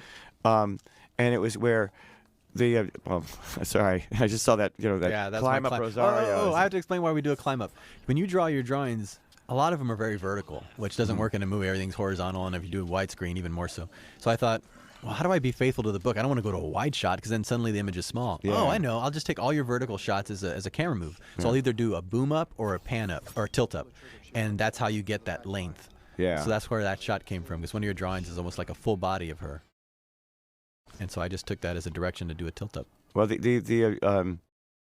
this whole sequence with Miho was where, in a way, I came to understand the character better as I was working with Devon, because I could immediately have a sense when something didn't feel right, and I kept on telling her to not to act, to withhold completely. Here's the blood on the face shot. You came to me at one point and said, we got to get a shot where blood hits someone's face, where Miho's face, and she doesn't blink, because they've never pulled that off in a samurai movie. And I said, oh, watch this. Yeah, it was like 5 minutes later we had it. We had it, because it's like, oh, it's very easy. It's very easy. All we have to do is shoot her with her eyes closed. Actually, what I remember also blast her with saying, blood and then use her. what I remember saying to you was, a couple of weeks ago I would have said, can we do this? Now I know to ask, how are we going to do it? Right. That's basically when you realize with the green screen and effects and technology today that you can make any shot happen. It really comes down to just how are you going to do it, and coming up with the original idea. If you have a great idea, you can figure out a way to do it. And that was the work basically for me every day, was figuring out how we were going to do each shot to match as close as we could to the magic you had drawn on the page, because that stuff was just so beautiful, and I just didn't. This is the anti-movie. We have to talk about the concept of the anti-movie. I also I've got to blather about Miho a little bit more. Go ahead, more. This is Miho's section. Which is that the thing I really learned on the set there was something I had done intuitively, but I really didn't have it in the front of my brain, which is that it was when I was working very intensely with her and her movements and that stony killer expression she does so well. I realized that what she was is, in Japanese terms, Miho is a kami, a demon, and Japanese demons can be good or bad, and so she's in a different movie. That was a shot. That's a great shot there. That was a good day. This was the idea is to have rain. Everyone can have their eyes open in this kind of rain. Yeah, right. Because what I loved about your book is the rain's always pouring down on people, but their eyes are wide open, and that never happens in a movie. If you put rain on people, it immediately starts running down their head. It's in their eyes. Everyone's squinting. Yeah. And I thought, no, everyone's got to have their eyes funny. open. So let's not have rain. We'll just keep spritzing them down. Look at that amazing profile of Rosario. How can you not get, Plus her hair would have fallen down as soon as we put water on it. So we just kept spritzing you mean them down. like when I was tormenting Mackenzie with the extra spritz? Yeah. Yeah. So we just kept their faces and bodies spritzed, and we added all the rain and the rain bouncing off them later, so that we could have like what your comic accomplished, which was having them all stare wide open at each other and be very intense, and still have the visual of the rain pouring down. This is a fascinating scene right here for me, because it was a case where I'd seen enough performance to know that it needed a touch-up on the script, and I added. You add this bit about where she personalizes it, and it makes it very plain that she resents the fact that they're not lovers anymore. Right. And I felt it really helped focus this episode. Well, we found some of this stuff in the Dame to Kill For books that we thought we need to bring some of this back in there. That's actually where I think the idea came from, because there was lines in there back. Well, this is a book we'll do next in Sin City 2, so we won't talk too much about it. But we did take some of these, some of this Dwight dialogue, and some of her dialogue was taken from Dame to Kill For. So, Robert, do you ever wonder sometimes why certain lines are funny? I mean, coming right up here, Dwight talks about getting a car and having a big trunk, and there's something about that delivery that has me laughing every single time I see it, and I don't know what it is. Yeah, well, I mean, I looked at my original thing I did with when I just blocked it out and just using my own voice, and of course he reads it that way. It's the reading, and it's also the shot. I wanted him kissing, and then suddenly he turns into that great close-up that you have in the book itself, which is that one. So I wanted to get him to that shot. Well. And it's this great shot of him in the foreground and her back there just looking at him. Well, she's melting. And just melting, and I thought, this is going to be such a great... So he knew this was his big... He's basically... Whenever an actor turns into their own close-up, it's a very powerful thing, and he embraced that and just gave the line a lot of bite. And that's Clive, too. Clive's just got an amazing sense of humor and kept us all laughing. When he and Benicio were both on the set, it was impossible to stop laughing. I mean, so here's another case where you see... this is funny with a hat. Yeah. You said... can we? I want to put this hat on Rosario at some point. Can we put it? And I said, no, Frank, I think it'd be weird because why would she put on a hat now and then she's not going to have it later and then it's just going to mess up her hair and all that. And you walked away and you look like a little kid who'd just been turned down. And I felt so bad for saying no to you. And then you came back and you showed me the book and you go, hey, wait a minute, I drew it in there. Because I always said that, hey, if you drew it, we have to shoot it. Yeah, and I no, never noticed that shot. You had a shot of her putting the hat on for one frame that makes no sense continuity-wise. Well, because she never wears it again. But I thought, oh, well, shit, you drew it, so we have to shoot it. Okay, bring the hat on. But she sure looks good. She did look good. It was like actually the line that you would always use on me when I wanted to change something was, too late, you already inked it. Yeah, you would say like, are you sure we need to get that? Hey, too late, you already inked it. We got to shoot it. One of the things, I was being so faithful to the book to a degree that I was making you be more faithful to the book. Oh, right, yeah, because I knew you were in the mindset when you drew it, and to just start changing everything didn't make a whole lot of sense. I wanted to stick with it unless something really didn't work, or if we really had a much better idea. And I remember you got that sense the very first day when they're doing the Marley, Shelton, John Charnett scene when they're kissing in silhouette. You came into me and you said, hey, I think if we do this in a silhouette, it might be really kind of cool. And I went, I don't know, man. If you look at, I think in your book it's better. You used a white silhouette. Nobody ever does that. And you looked at it and you went, yeah, you're right. That is better. I like your discipline. And so from then on, if it was drawn, I tell the crew, you drew it, we're shooting it. And then if it doesn't work, we'll think of something else. But let's not just start changing everything just to change it. Let's really give his... that was the salvation of this project, Robert, because there's such a there's such a tendency because you're working long hours, you're dealing with hundreds of egos. In this case, like two colossal egos, who are talking to each other right now, and there's just a tendency for there to be an entropy that sets in. Right. And I mean, I've worked on pictures where the material itself wasn't strong enough. I mean, I'm referring to my own scripting, like RoboCop 2, where we never really got the script we needed, and an entropy set in, and then actors were allowed to ad lib.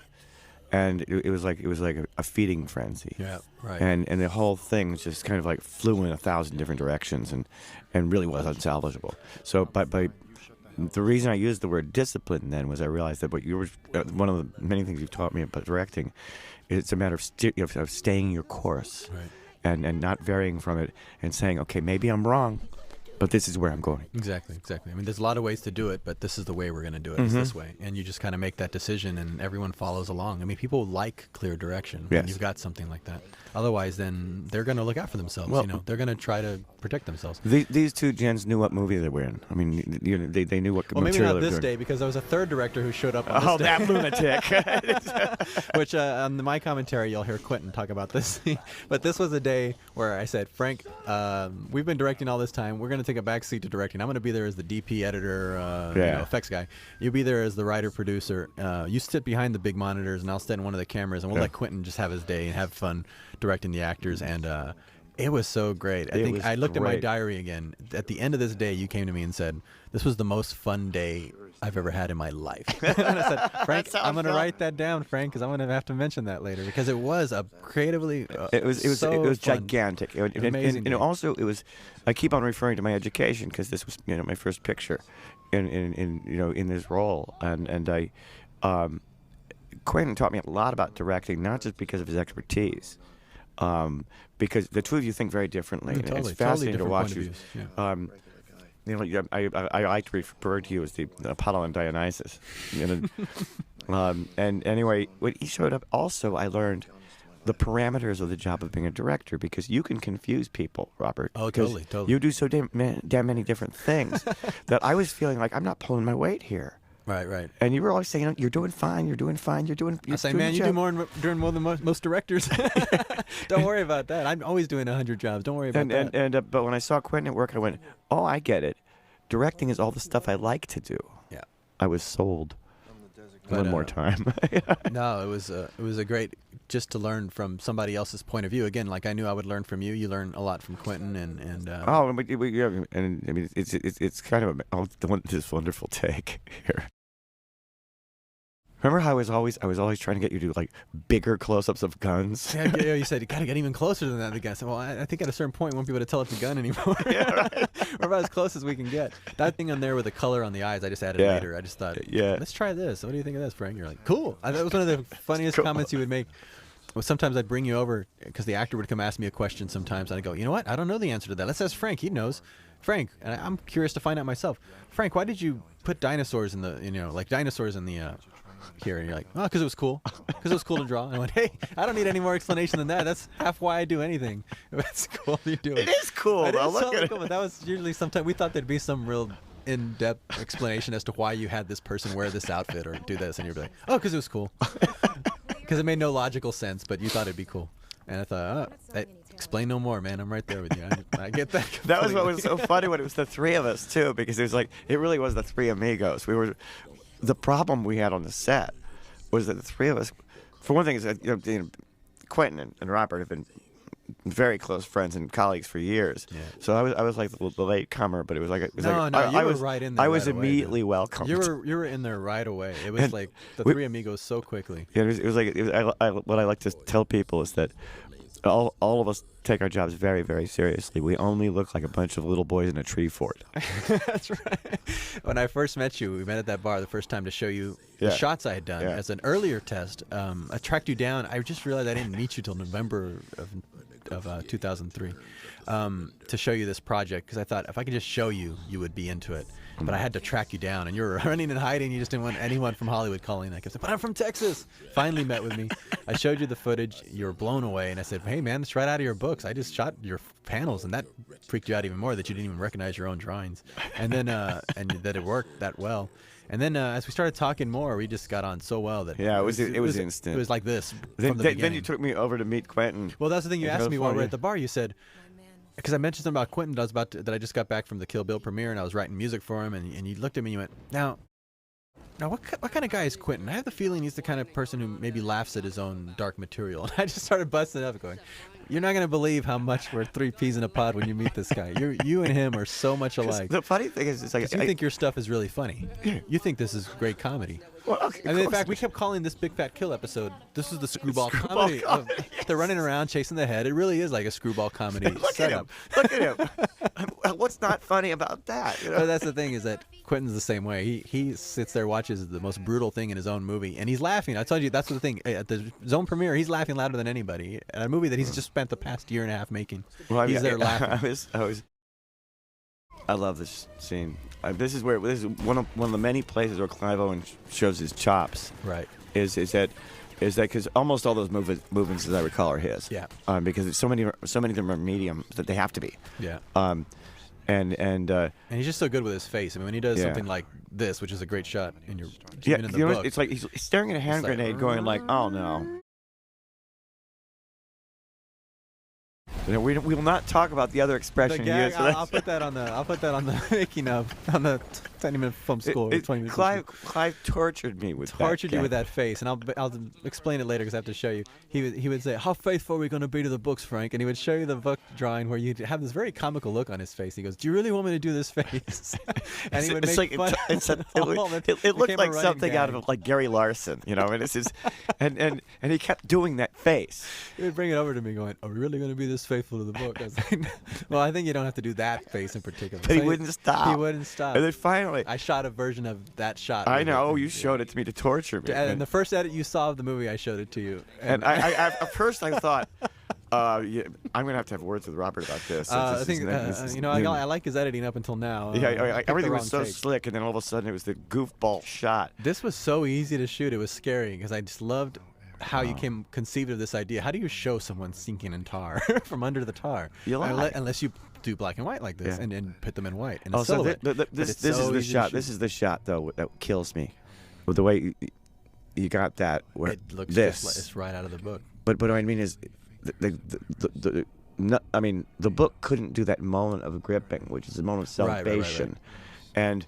But it's like you said, it's between the blanks there. I mean, it's No, between the but there's something about that. It's part of what adds to her mysticism. Yeah.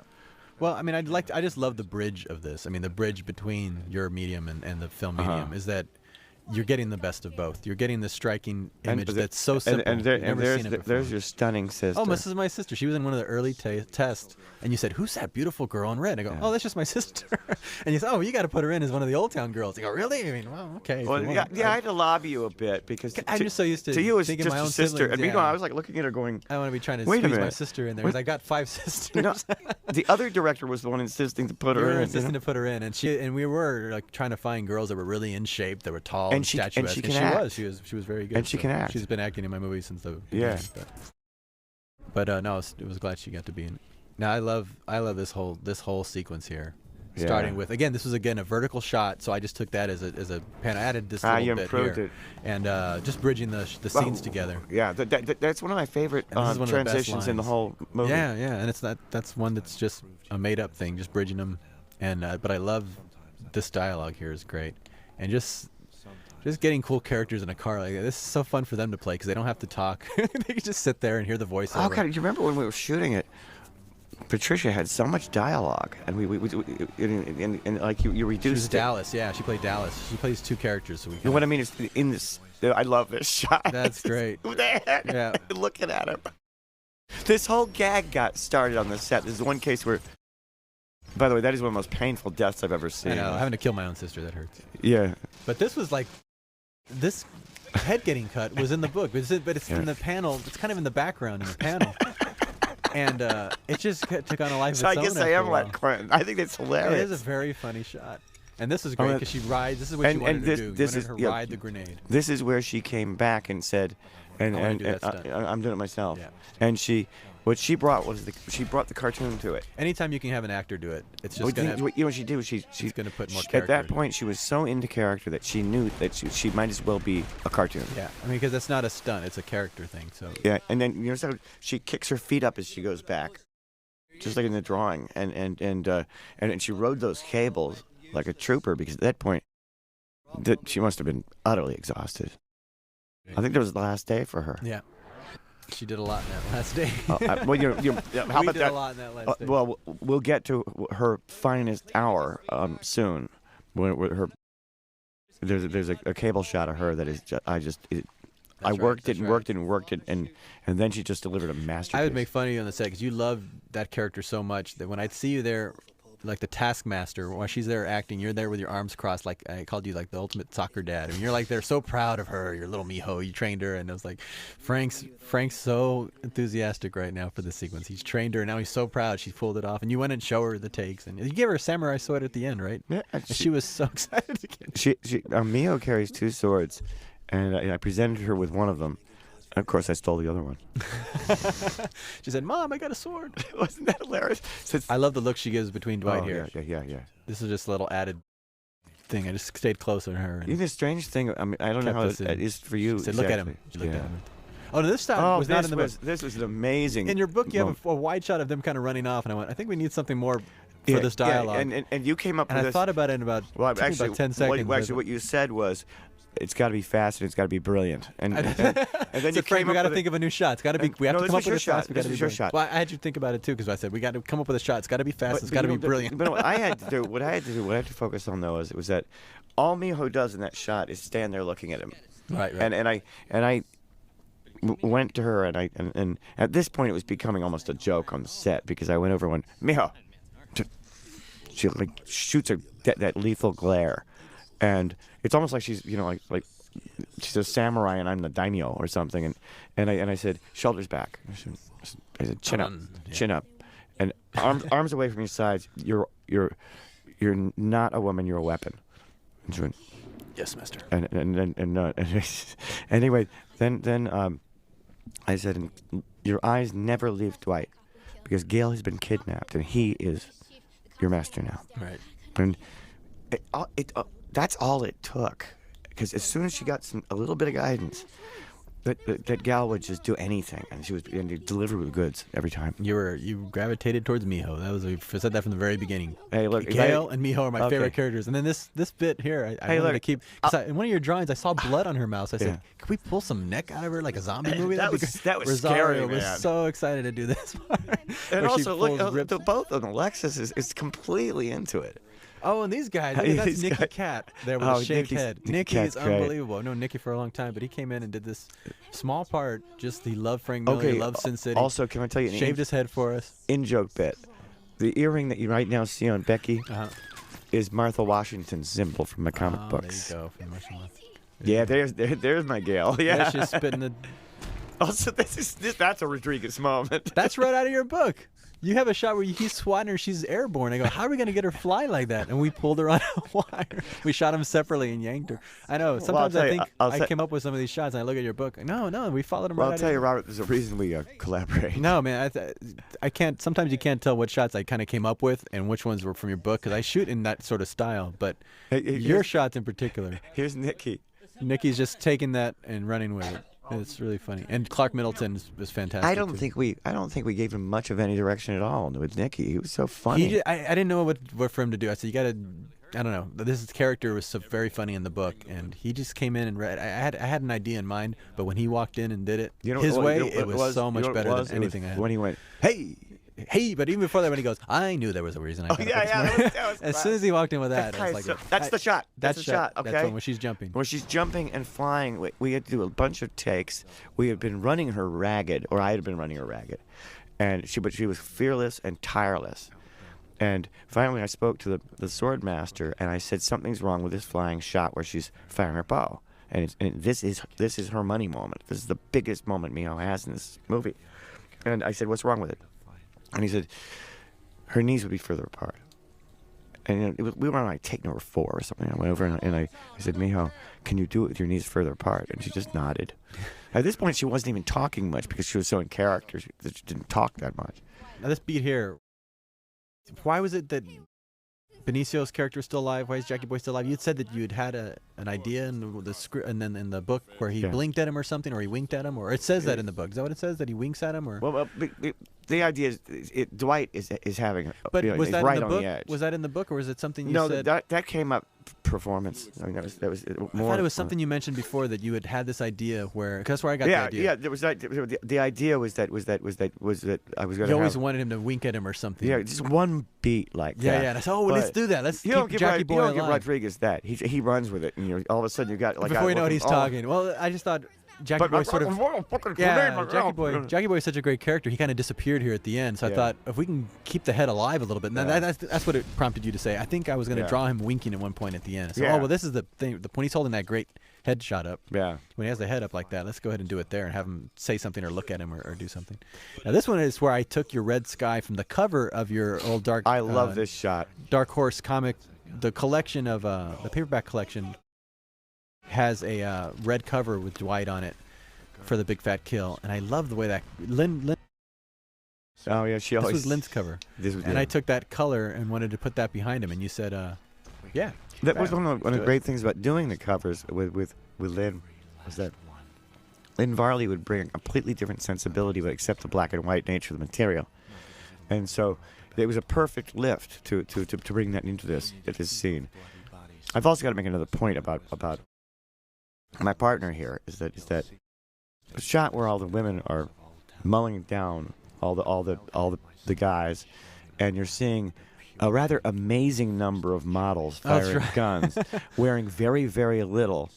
Several dressed as characters from other places, but that shot just happened to be the one that Robert planned for as the last. The very last shot after a very because- long shoot to because- keep us all awake. Because he kind of knew that it would keep our interest up. Yeah. And And- to keep the crew awake, because this ended up The crew was wrapping at about 5 or 6 in the morning after doing Yeah. a whole day before. So I like this last shot there. That was a great Yeah, ending that was shot great. there. And, Terrific but shot. That was one of the last shots too. Yeah. And then here we are with Bruce, and we're going into that yellow bastard. This was a major editorial decision by Robert. Yeah, what we decided early on when I first approached you, Frank, was I had 3 stories that I liked from the series that I thought we could start out with, that we would just shoot in their entirety and edit them together. I mean, in the script, they were just in this order of the Marv episode, then Big Fat Kill, and then Yellow Bastard, knowing that at any point in editing we could move things around. So the only thing that actually changed from that was only taking that first bit of him, Bruce, on the dock and moving that earlier. That way, the audience is introduced to all the characters, all the main characters, by the first 45 minutes of the movie. Otherwise, you would have been this far into the movie and now just barely be meeting Bruce for the first time. So that's the only editorial switch. And then we took out the title cards. Originally, there was title cards for each of the movies. You'd given Marv's episode finally title, The Hard Goodbye, The Big Fat Kill, and then That Yellow Bastard. And when we first watched the first rough cut of this, it had the title cards in there. And the only thing, we liked them, but the only thing that threw us was after sitting through the whole Marv slaughter, and then to see a title card come up called The Big Fat Kill, I thought it would scare a lot of people out of the movie theater to think, well, what the hell did we just watch? I mean, that wasn't The Big Fat Kill? That's still coming? Yeah. It was quite a bit of carnage already at that point. But yeah, switching that opening of Bruce on the dock to earlier made this story feel more epic. Even though it's the shortest of the three, probably, it feels more epic because it started with Bruce on the dock and introduced Junior, so you get a chance to kind of forget about him, and then you see him only show up here as Yellow Bastard. Yeah, and it also, I mean, well, it's probably the shortest in terms of screen time. It's got the longest time frame of all the stories. Exactly. It really is epic in its scope. Nancy Callahan goes from being 11 to 19. And so it feels very fitting to me. One of the reasons it is so tight is only because I just always wanted to end with this story, but coming after The Big Fat Kill, which is such a fast-paced, multi-character, to come back to something this personal again with just really one protagonist and Nancy, and I mean, it's very, very lean. Everything felt slow after Big Fat Kill, so I had to really cut this down to the bone. But it was fine because I think from the very beginning I told you, hey man, DVDs change everything. There's all kinds of life to a movie. We can make the theatrical cut, which is basically what we're watching here. But the way people really should see this movie is split up into the different stories the way they would pick up your books. So that's why this special edition disc has a second disc that has each of your stories with their own title card, with their own credits, in their full cut. So you can watch the full That Yellow Bastard, and it's paced to itself. It's not paced to be seen 3 stories in a row. That's never how you intended to do it. I just thought that'd be the most commercial way to present the movie. There's also an awful lot of performances that we had to lose to meet the pace of a theatrical release. Yeah. And we can bring some of them back. Oh, they're all back in. All the stuff in the hospital with the nurse and right, with I love that and all stuff. that stuff's back in. There was some terrific performances. I think probably the most material that gets added back in gets added into this episode because it was all terrific material. Lucille, we had to cut Lucille out of this. You only see her in a flash. And cutting Lucille out of something is just a crime against humanity. Totally, especially when you see the scene. It's such a great scene. I know. But just She's coming so after good. all that other stuff. And so I explained to the actors that only because it was paced to be seen in one sitting in a theater that we had to lose that material because we're trying to tell a different kind of story. Let me for a minute. As we're looking at this scene with lovely Mackenzie saying "I love you" to Bruce Willis, right. I'm struck once again by Bruce's restraint. Yeah. He's known as somebody who can go over the top at you, and when he's in that hospital room, he's so careful, and even in this scene where he's getting beat up by Leibowitz there, there's a very sad restraint to John Hardigan. I think that that's why I really wanted Bruce to play this part. And I remember when I first mentioned Bruce and Mickey to Frank, you've been in the comic world so long, you hadn't paid much attention to movies in a long time. When I mentioned Mickey, by the way, here we see one of my trademark ass shots. Oh, that's a great shot there. But yeah, you had said Mickey Rourke, the guy from 9.5 Weeks. I went, no, he's not like that anymore. You got to meet him. And the same with Bruce. I think you're remembering more like the '80s kind of action movies. Bruce does a lot of great work. I know.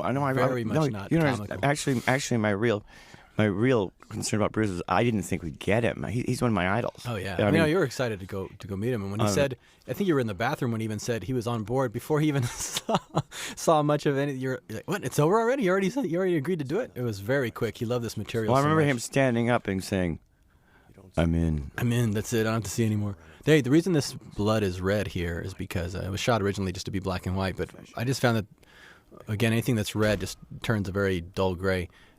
You're missing the pain on the actors, the heroes' faces when they were bloody. So it just looked like he was muddy, actually. In your comic, it comes off much more. You can tell he's pummeled. But in this, it just looked like his face was dirty. You didn't see the sacrifice he was making. So by just taking the blood on him and on Mickey, making it red, it's almost like a color close-up. That's what was great about just using a select color. It looks so disgusting and painful. There's also the blood on the shirt, which is quite telling. And then which so we would used that a few never, it places. would have just looked like a sweat patch. I remember when I think you were surprised just how restrained Bruce plays something like this. I mean, it's close up as I am and get on him sometimes. It's just all eyeball, and he's just so understated. He just loves this kind of material. That's why I went to him, because I knew he loved film noir, and he's always wanted to do something like this, and that he would just do something here that he hadn't done in other movies before. Well, I mean, first off, I was just overwhelmed with the chance to get to work with Bruce Willis. You know, that's one for the memoirs. But beyond that, he takes you to school. I mean, he knows his shit. You can see why in the presence of a director who didn't know what he was doing, he would take control, because he's got to look out for himself. And if he sees the ship's not being run, he'll just start running the ship. He's done it so much, he knows how to do it.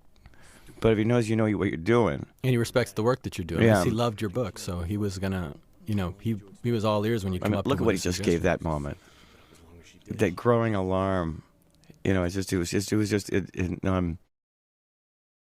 and like the total despair he does it's just like it's like what I was saying about Jamie earlier. He squeezes every value out of a shot you could possibly get. Yeah. We love doing this. We actually built this cage for him to be in. Yeah. So we'd have sometimes we use a CG cage, but most of the time, and there's our yellow bastard, Nick Stahl. Originally, I was just going to get him to play Junior and have another actor play the completely transformed one. And then I had him call me and leave me messages as the yellow bastard. Nick Stahl said, "Let me work on the voice," because he's talking about how his voice is so recognizable. Work on a voice and leave me some messages on my phone. I totally forgot that he had told him that. So I'd come home and pick up my answering machine and be like, "Hey, it's me, Clump. Get over there." And I'd be freaked out, and he'd just hang up, and he wouldn't even say who it was. Like, oh my God, I guess that must be the creepy voice. That works. You know, that's one of the amazing things about actors is that you meet Nick, and he's a really mild-mannered, sweet guy. I mean, he really is. Yeah. Very soft-spoken. But the minute you give one of these guys or gals some vehicle, something to transform into, it's like something's just unleashed. Yeah. I mean, you'd never know from seeing that yellow bastard that Nick Stahl was a quiet guy. There's Lucille. You notice Lucille there? Yep. There's Carla. She's playing Lucille, but that's what it's been trimmed down to. You have to watch the full cut to see exactly what the sequence is that comes before this originally from the book. It's great. It's cool. Great Yeah.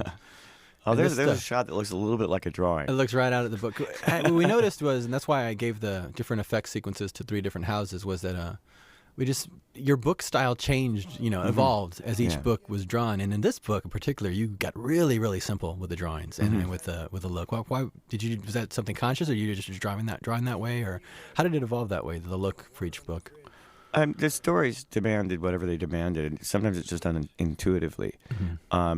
In some of them, I use a lot of line because it suits the particular characters. And so on. In the case of Hard Goodbye and Yellow Bastard, I was hunting down icons, and I'd learned a lot since Hard Goodbye in the years doing other Sin Cities. And when it came to doing Yellow Bastard, I felt that I was ready to do something that felt more like Lind Ward and less like traditional illustration.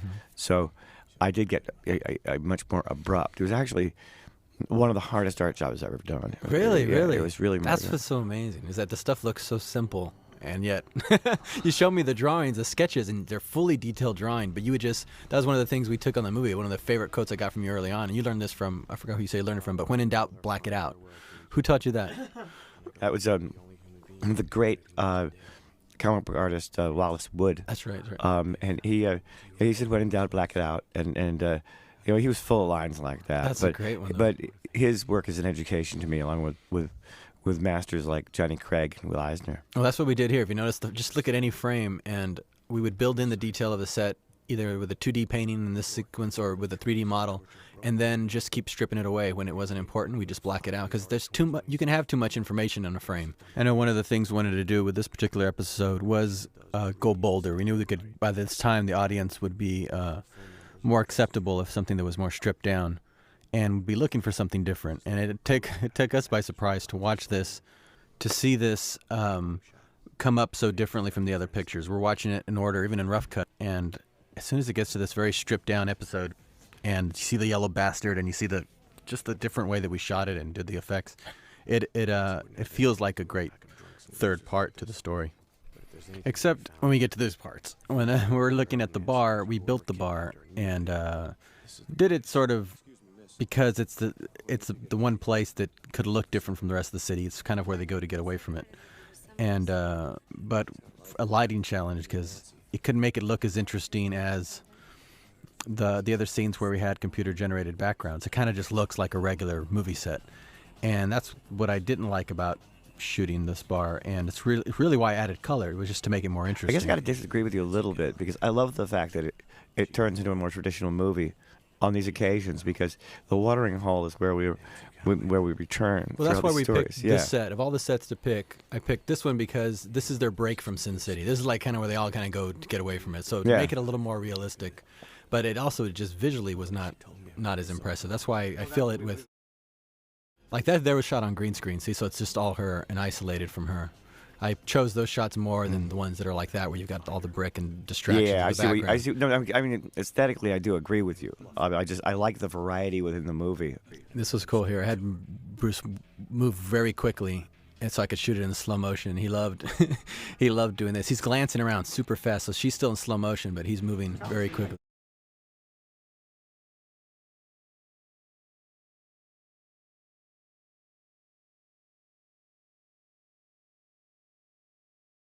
This is my favorite part in the movie.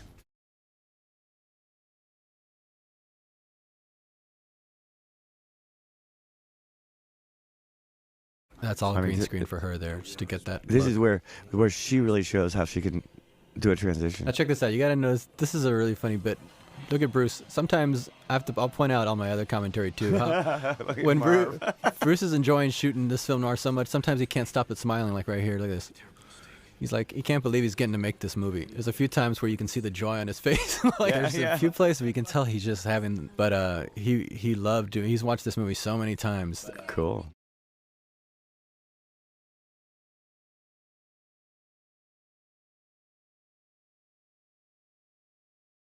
I was really glad I got to make it with him because I saw him first do film noir in a moonlighting episode when I was in high school. This the dream sequence always rings twice. I thought, oh my God, this guy would be so great in a real film noir. Yeah. And here, years and years later, I get to make this with him, and I was so excited. We had such a ball with Bruce. He was. There's another one. That take was. That take was pure gold. That was another moment. I mean, it's like also look at how. How confident he handles the gun in this is. Oh, yeah, well, this is a Dirty Harry moment. Right there is Bruce at his best. Yeah, this will do. Yeah, my man. I remember you had just come up to me like 2 seconds before that said, I want a real iconic shot of the gun, and then he did that move, and you go, oh, never mind, we don't need it. We got it in that shot. Yeah. You wanted in your book. There's a close up of it that you had of the gun, and instead he pulled it out there in a 2-shot. Well, I mean, also the gesture with which he handled it was just so confident. It was ridiculous. This is one of my favorite shots here when the bullet hits the windshield. Yeah. Because it's right when there's mounting romantic tension between the two characters. The adventure begins again. Now, this would have taken anybody 3 weeks to shoot, but since we're on green screen, it took us about half a day. We're just sitting there and getting just the best, performances and looks and shots and setups on each one of these guys. Yeah, I think one of the things that we really benefited from is that I'm looking at this now, and it seems like the part was written for Bruce Willis, but it wasn't. It wasn't written for anybody. Right. It's just that, in a way, because I was operating without planning it for anybody, I think it gave him opportunity to really mess with it. Well, that was one of the things I loved the most about the movie, and why about your books, and why I really tracked you down is because I'd heard you say that after your experience in Hollywood, you wanted to make something that could never be a movie. Yeah. You wanted to make the anti-movie, and that Sin City represented to you the anti-movie. And I thought, shit, that's what I want to make. I want to make that into a film, something that never should have been on the screen. That's what I want to do. That got me so excited because it was created from such a pure place. You had no illusions of it ever being a movie. You had no reason to make it, and that's what was so fresh about it. It didn't sound like screenplay dialogue. It didn't look like it was written for any particular actors. It was done completely for your own amusement, and that's what was going to make it a great film. Also, it takes a really superior talent like Bruce's to come in on material like this. All and this just, stuff that he does here is just so it's just funny. wonderful. Because they're And just, also here's where he completely transforms into a 1940s character. The way he holds her hand. That's the 40s gentleman. I know there's a line he loves later on, and you can even see him almost start to smile as he says it when they're about to say goodbye, because I might forget, and he goes, "We better get rolling. You better get rolling." He goes, "That's a real film noir line, right? Better get rolling." Better get rolling. And you can tell he's just like, "Oh, I'm loving being in this world. He don't want to leave this world." Also, I've got to say that this was a real test for Jessica because she's working with an actor who is almost twice her age, and one who she plainly admires beyond belief, and she carries herself with utter poise, and she rises to the challenge completely, I think. I love this pose he's doing. This is the pose. If you open up the book, Yeah, that's it. he's doing the exact pose that you drew. And so But she.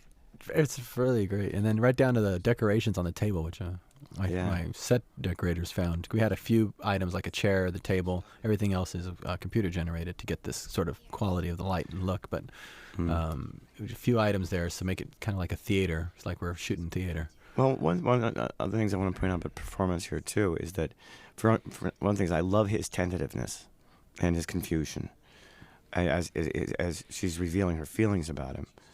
At the same time, I like her sudden sexual confidence and how that changes the course of the story, or at least the course of her character. Nancy's a series of unveilings. I don't just mean because she's an exotic dancer. I mean that at the end of this story, she's a very different character than she was earlier. Right. She is transformed by this story. It's one of the things that I'm working on picking up in the sequel. Yeah, don't say too much. That's a great thread. That is a great thread you're following through. And we told her that as we were making this, we kind of lay in a few things. There's a couple of books you see in her apartment that start, giving some clues as to where she's going to end up going.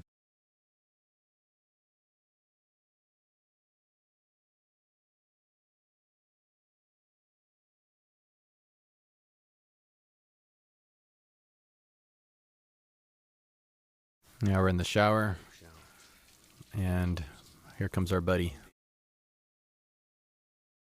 This is the voice I wanted him to work on.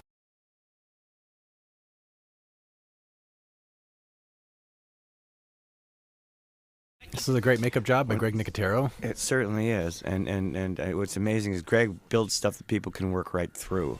I mean, that's what blows my mind. I just want to point out that one of the things that I love about that last shot is that it's got very disturbing asymmetry to it, with the tilt of his shoulders and the blood spurting out. It doesn't look right, and I was just very, very pleased with that when we were shooting. I knew I wanted that shot to be really disturbingly wrong, and I thought of how one of the first lessons I ever got about art was in Kenneth Clark's book on art history, and he pointed out how Piranesi's prisons, there are two sets of them, and the first one is much more frightening than the second. But while the second one has the more overtly frightening image, the first one works more on an abstract level because it flows zigs and zags in asymmetrical shapes, and so to do that in that shot felt to me like it had to happen.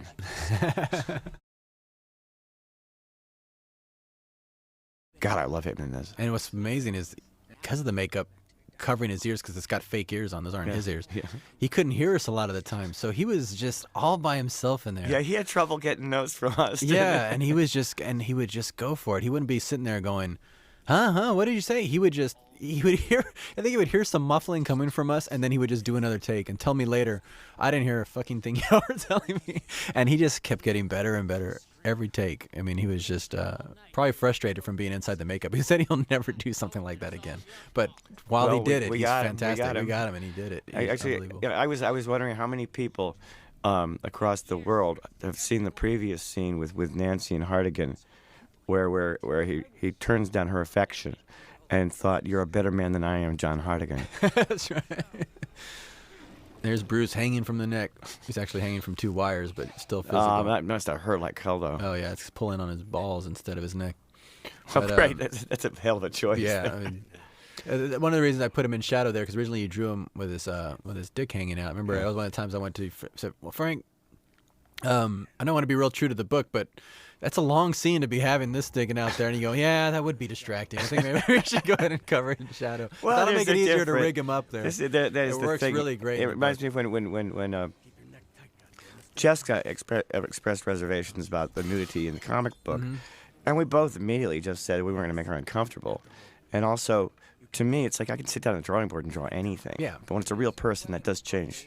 When I first met Jessica, actually, it was when she showed up the day before she started working, she surprised me by describing her character as a stripper.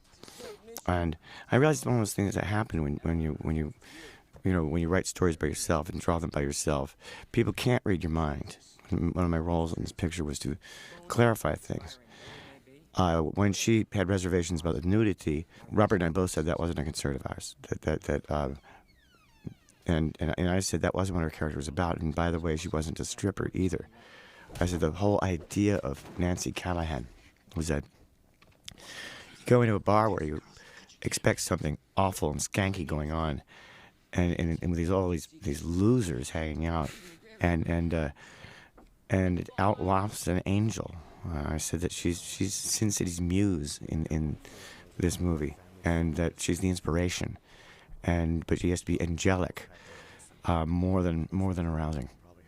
And I the first time I saw Jessica do her first dance to one of my favorite Emmylou Harris songs, "Wrecking Ball," which is done to a waltz time.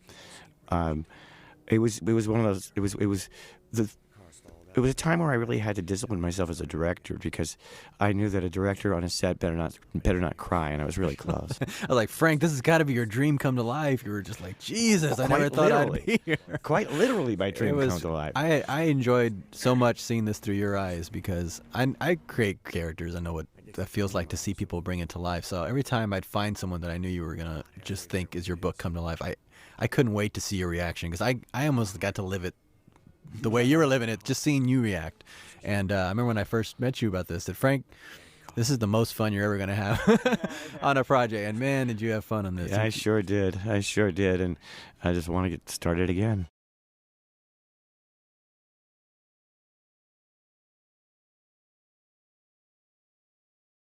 And that's why I used to be a cartoonist, and I remember I used to wait, well, should I be a cartoonist or should I make movies? And when I started making movies, I thought, yeah, I think I made the right choice. This is kind of, you get to draw still in a job like this, but there's so much more that goes on, and you saw that right away.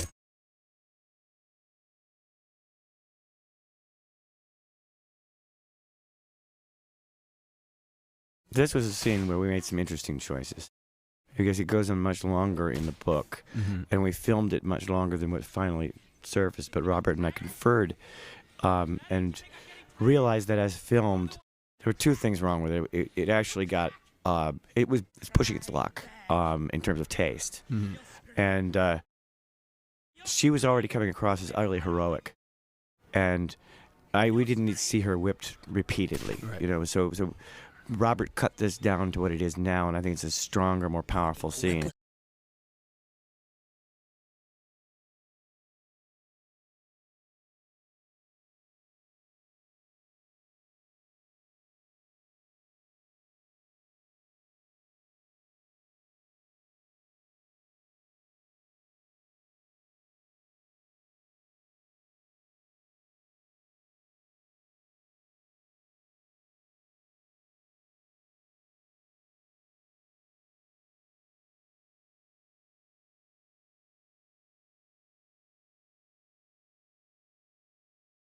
Straight from the book, all these shots, very simplified. I just love. He's doing it. He's doing everything right out of the book, but he's making it. He's making it his own. Here, one bit here was that when It's a RoboCop gun he's got in his hand there, 'cause that's how you drew it in the book. So we had to put that in.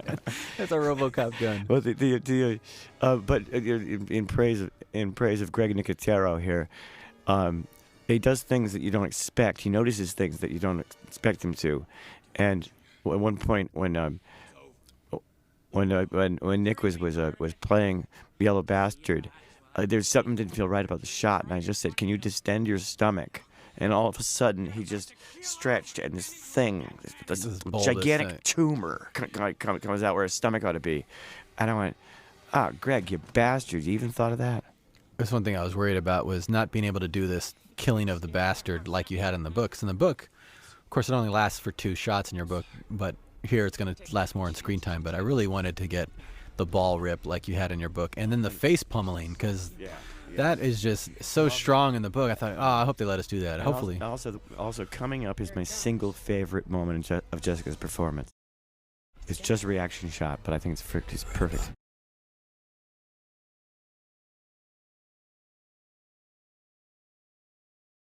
Also, you notice how he delivered sucker?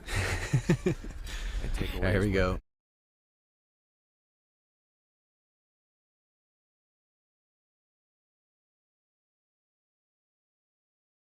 Look at her. She's smiling.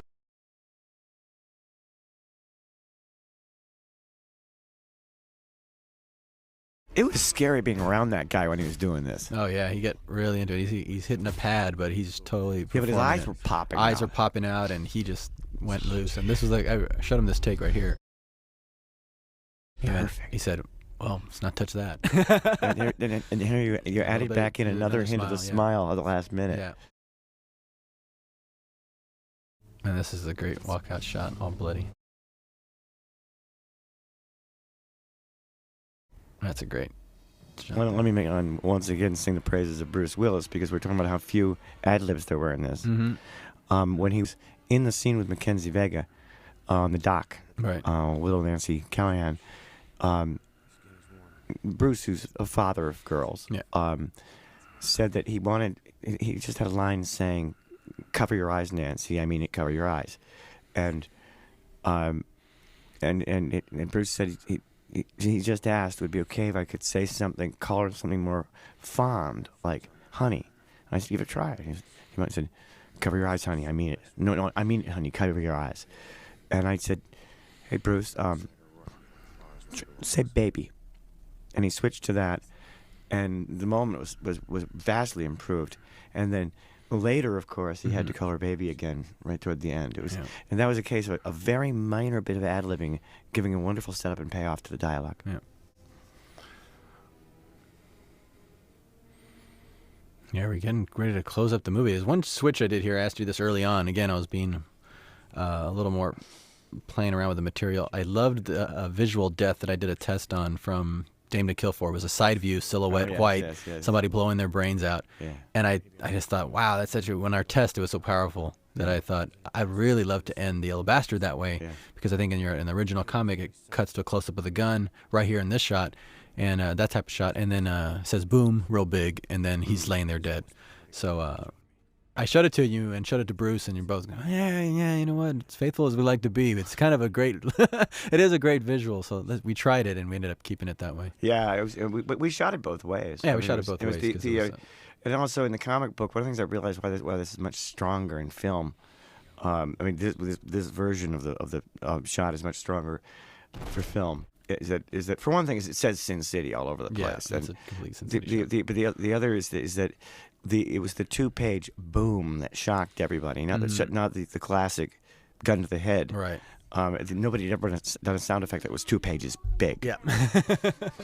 And this was something I added because you actually broke your arm before we started shooting. So I really wanted to add this little tag, and I thought this is one way to convince Frank. I'll have her wear a broken arm like he has. It'll be homage to you and your broken arm. But it gets better because I come on the set, and there's a very unhappy Alexis standing there in the ugliest, clunkiest looking blue sling you could imagine. The real kind they use. Yeah, that's why. And she was miserable. I mean, and I said, "What's with the sling?" And he said, "Well, that's what she'd be wearing." I said, "In reality, fuck reality." I said, "This is an old town girl. She's got to have a cool looking sling." Right, cool sling.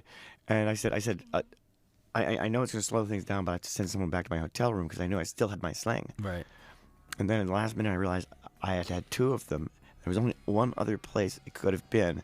Months after it got better, right. I went over to my chair, my director's chair, and reached into the pouch beside it, and there was that very cool, sexy sling that she's wearing. And you should have seen those beautiful eyes light up when she knew she could wear that. Here's our cast. We mention everybody there. Powers Booth was fantastic. We didn't get to mention him because we were talking right over. He was great. I always wanted to work with Powers. Have you ever seen Extreme Prejudice? You got to check that out. Walter Hill movie. He's fantastic in that. And yeah, look at our Frank Miller. There you are. See if anyone in here. Make sure we mentioned everybody that we just really love working with. We didn't even get to mention Klump and Schlub because their parts got cut down tighter for this version, and as you'll see them on the second disc, they're really terrific. And there's Patricia Vaughn. There's Patricia and her fantastic crew. Yeah. What did you think about? You mentioned you wanted to say something about this. The cast coming in. For Nina Proctor. Nina Proctor for costumes. For the cast coming in, we'd shot everyone so quickly. I'll talk about this in the commentary. But Jamie King was there a day and a half. Brittany Murphy was there a day. Benice was there 4 days. I mean, every time somebody would come in, you'd create these intense relationships with an actor, and then they would be gone, and then someone else would come in. Well, the day and a half that, or whatever it was, that Quentin was there, it all becomes a blur because each day felt both extremely long in the good sense and extremely short in the bad sense. Mm-hmm. Because these were all moments I cherished.